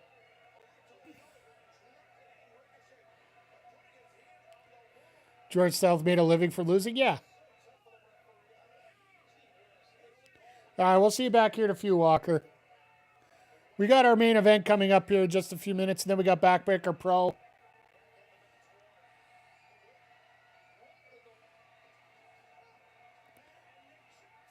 Well, the Bucks are taking care of the Gates of Agony.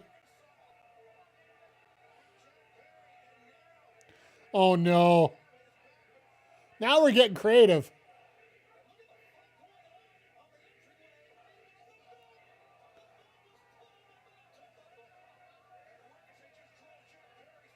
Now into Vertigo, and we're done.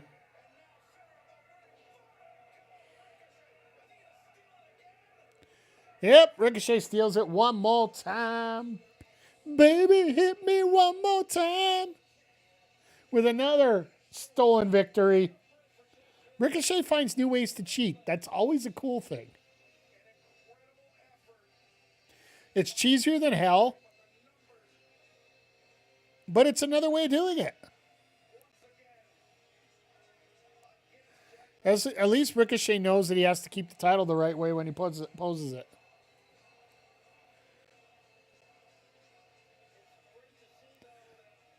Fans getting the ball chant in right on the right pose, right?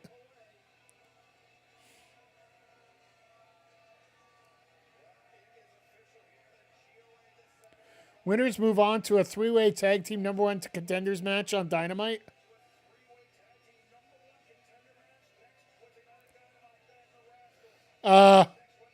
Folks, we got an unknown.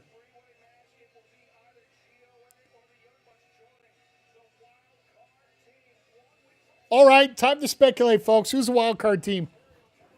Who is the wild card team for next week?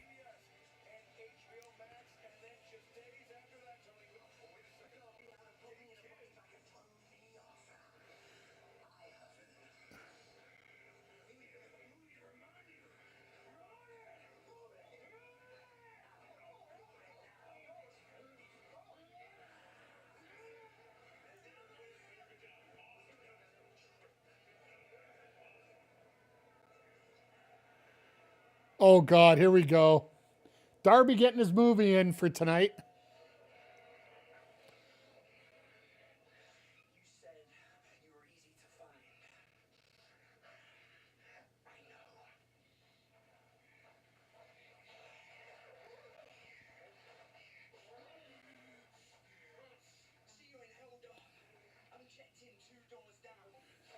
Lashley's supposed to be out for a lot longer, I think, Styles. I don't know. This might be a team that we don't even expect.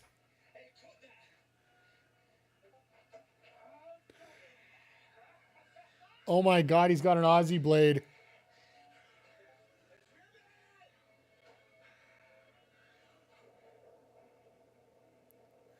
Just leave him out in the middle of the desert. Attaboy.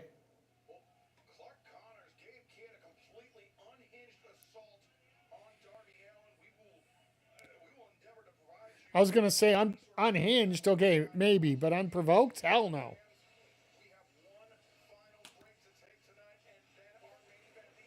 Oh, this is going to be fun. We got our break coming up. And then, yeah, the MJF Brody King. This ain't WWE. No. I love the different ideas and the fact that Darby is a major in film production. Like, that's what he went to college for. He's using it to his full extent here, so. But with that being said, it is the break before the main event, so I want to give you guys a bit of a breakdown of what's coming up on the channel.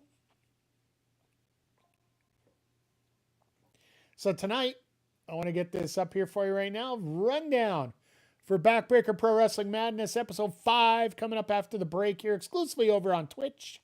We're going to have MCG taking on Mike the Ref in one of the wildcard tournament matches, as well as Nick Ontario looking to continue the momentum of winning last week, taking on Fanboy Brian, who needs to get in the winning column fast here. So, wildcard tournament means we put all the stipulations on a wheel, spin it, and whatever comes up is what we're doing for the match. And then for our BPW wildcard tournament, Megan Bain's going to be taking on Chris Statlander. The winner of that gets Will Nightingale in the quarterfinals. And then in our final match of the round of 16, we got Kayla J taking on Snow Penguin. The winner of that match getting Walker Pipe Guy in the quarterfinals. That will be exclusively over on the Twitch channel, twitch.tv/Mike the Ref.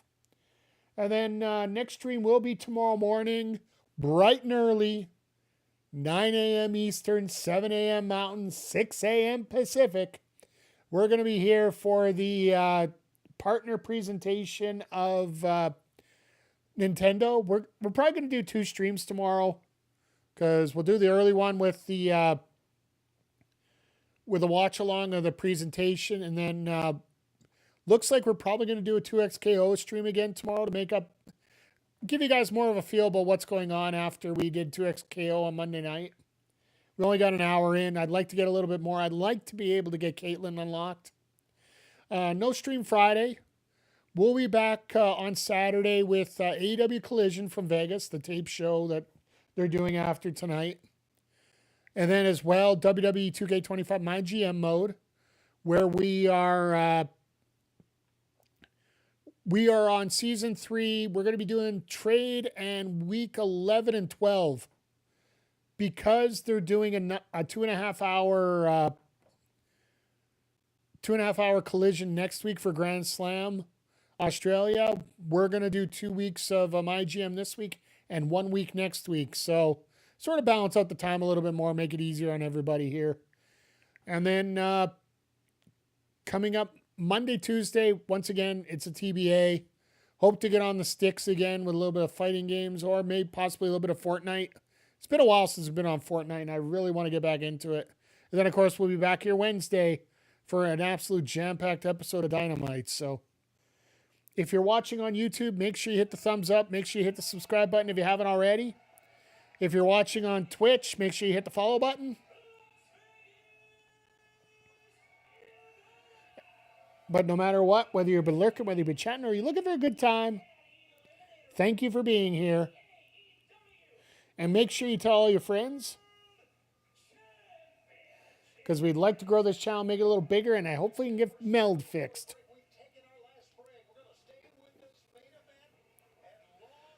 We're gonna stay with this as long as we can until we hit a picture-in-picture.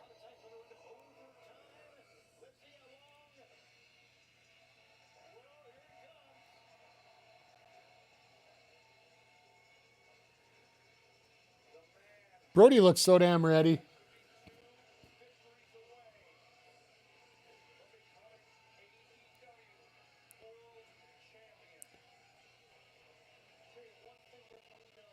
Everybody wants to see this, and if Brody can get a win tonight, that would be two Eliminator matches where the challenger won, and it quite possibly could lead to 2 matches at Grand Slam.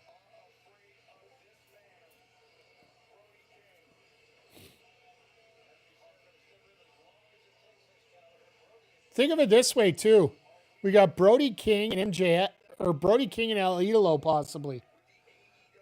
That to me still feels like a great main event, even if it is an MJF. Da-da-da-da-da-da.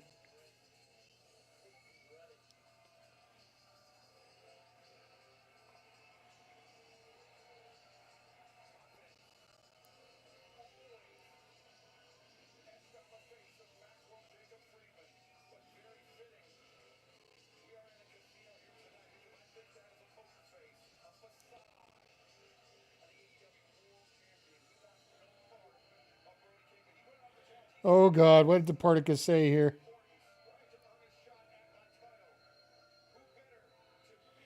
Oh goody. Departicus has to wear one of MJF's bald hats.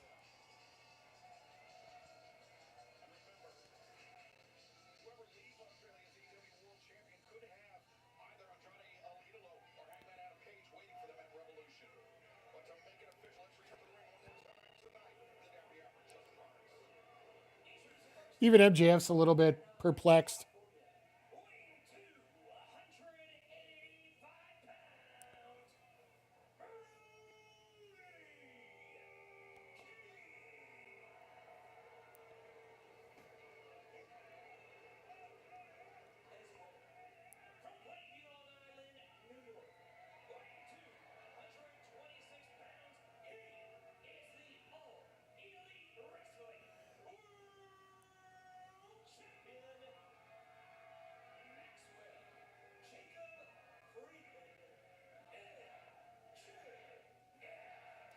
I never like to interrupt a ring announcer just out of respect for all the times I did ring announcing, so forgive me on that one there. Especially during a main event spot where basically it is the highlight for him, right? So.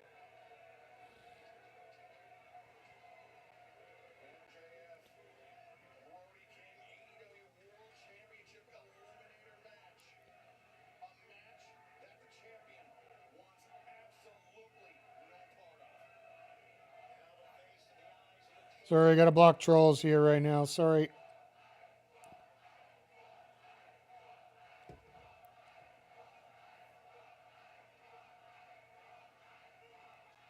Well, there's your politics in wrestling, folks. I didn't want to comment about it. I know that we've talked about it here, like basically keep your politics at home. But I like the fact that, you know, you can make a statement without making a statement. Because just before the bell sounds, they all decide to make that chant. And everybody just lay out, let it happen.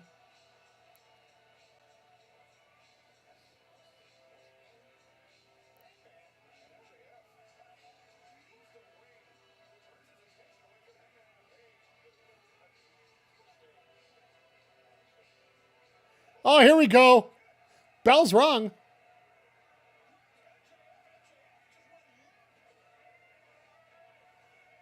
MJF's out.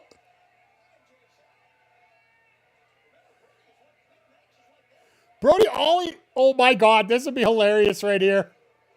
This is how you set up MJF versus... Really?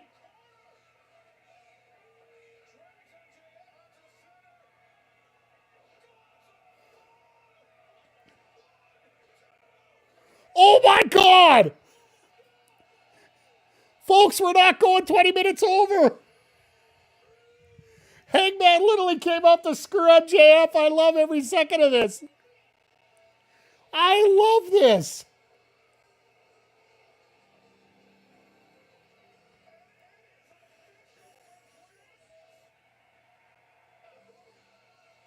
Oh my God, Hangman. Well, this sort of foreshadows what we're going to be getting going out of Australia. No, don't, Brody. No, no, no, no, don't do it. Don't do it. Don't do it. Don't lift it up.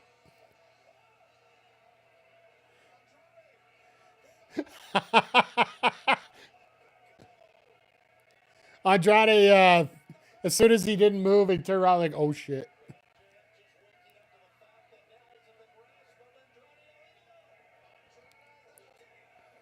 Little DM action there. Into a buckshot there. We could pretty much have a four-way at the pay-per-view at this point.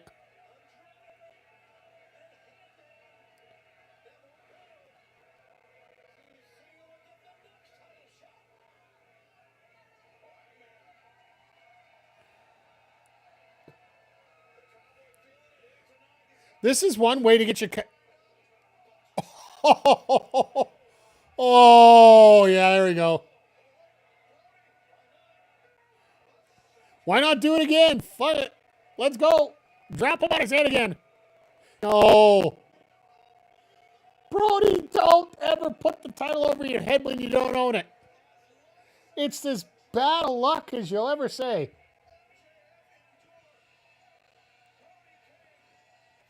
MJF cuts promos, Brody cuts lives. My God, Grand Slam is going to be a Grand Slam, to say the least. Next week, Statlander and Tekla. That's probably going to be the main event. Depending on what kind of match it's going to be, that very well could be the main event for that Dynamite. Because here's the other thing. Next Wednesday, we have to think about this. They have to get down to Australia for Grand Slam, right? The wrestlers. Typically, what they'll do is send the wrestlers down early to do promo work and such, which is always a good thing in that case. So we might see a few wrestlers that we're not normally seeing up here. That's why we're getting that tag team number one contenders three-way. I'll guarantee you, anybody that's on Wednesday will not be on Saturday. That's just, if it is, it's a pre-tape segment. But tonight was a hell of a fun show all the way across the board. El Idolo getting the victory over Omega, so we're getting El Idolo and Hangman, who beat... You left your house and walked into mine. Andre just casually strolls in here with the 49 months. We've had a 46-month and a 49-month resub. Thank you, Andre. Appreciate ya. Appreciate having you here. And yeah, we had a hell of a fun night here with Dynamite. And I hope you're enjoying it too. We were talking about MJF coming here next month, which we're looking forward to as well. And yeah, just awesome. Thank you, Andre. Appreciate it. We found out we're getting a tag team trio or wild card match here for the 2K. I heard you were going to be interested in it tonight. So we'll see how that... You left your house and walked into mine. Now I got another resub for 39 months out of Walker. You guys are just rolling here. If we get one more, I do believe we get a hype train here, which is going to be weird that we're getting a hype train going into a break, which never seems to usually happen, but I'll keep things going here. We're going to, forgot to do, hey, you know what? You do it earlier, do it later. You did it. That's all that matters. We got 39, a 46, and a 49 here. So just awesome. Thank you guys. I do appreciate it. Yep, gifts do count towards it, Walker. I'm not encouraging you because I know that that's what you do, but ugh. But if we end up doing that, I'm not even going to bother with a break. We'll just talk as I set things up here. So, because if we got a hype train, I don't want to miss it.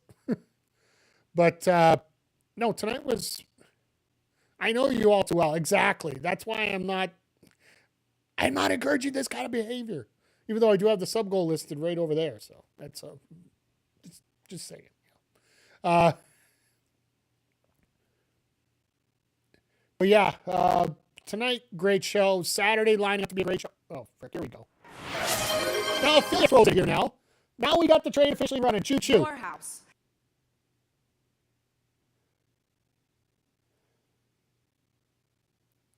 Now it's discounted subs for the next 5 minutes. So if you want to get your group of 5 and say your Money Walker, that's... Ophelia, thank you for the 11 months. I'm sorry I jumped around there. Looks like we're sticking around here for a little bit, though. While I'm setting things up, we're going to wrap things up on the YouTube side here. So, YouTube, twitch.tv/Mike. Oh, Jesus Christ. There's a 5. Power of the dark side. I'm sorry if the video is going a little crappy. I think I know what the problem is then. My computer just can't use this. What is it now? Oh, God, here we go. Now everything's getting thrown at me here. All right, we got a hype trade. So anyway, YouTube, twitch.tv/Mike the Ref. Thank everybody for being here on the YouTube side. Stop in. You never know when you're going to get a sub at this point. So, once again, everybody, thank you on the YouTube. We'll be back here on Saturday for Collision. And as always, whether you've been chatting or lurking or just looking for a great time, it's always appreciated. And we'll see y'all here next time on the Backbreaker Video YouTube channel.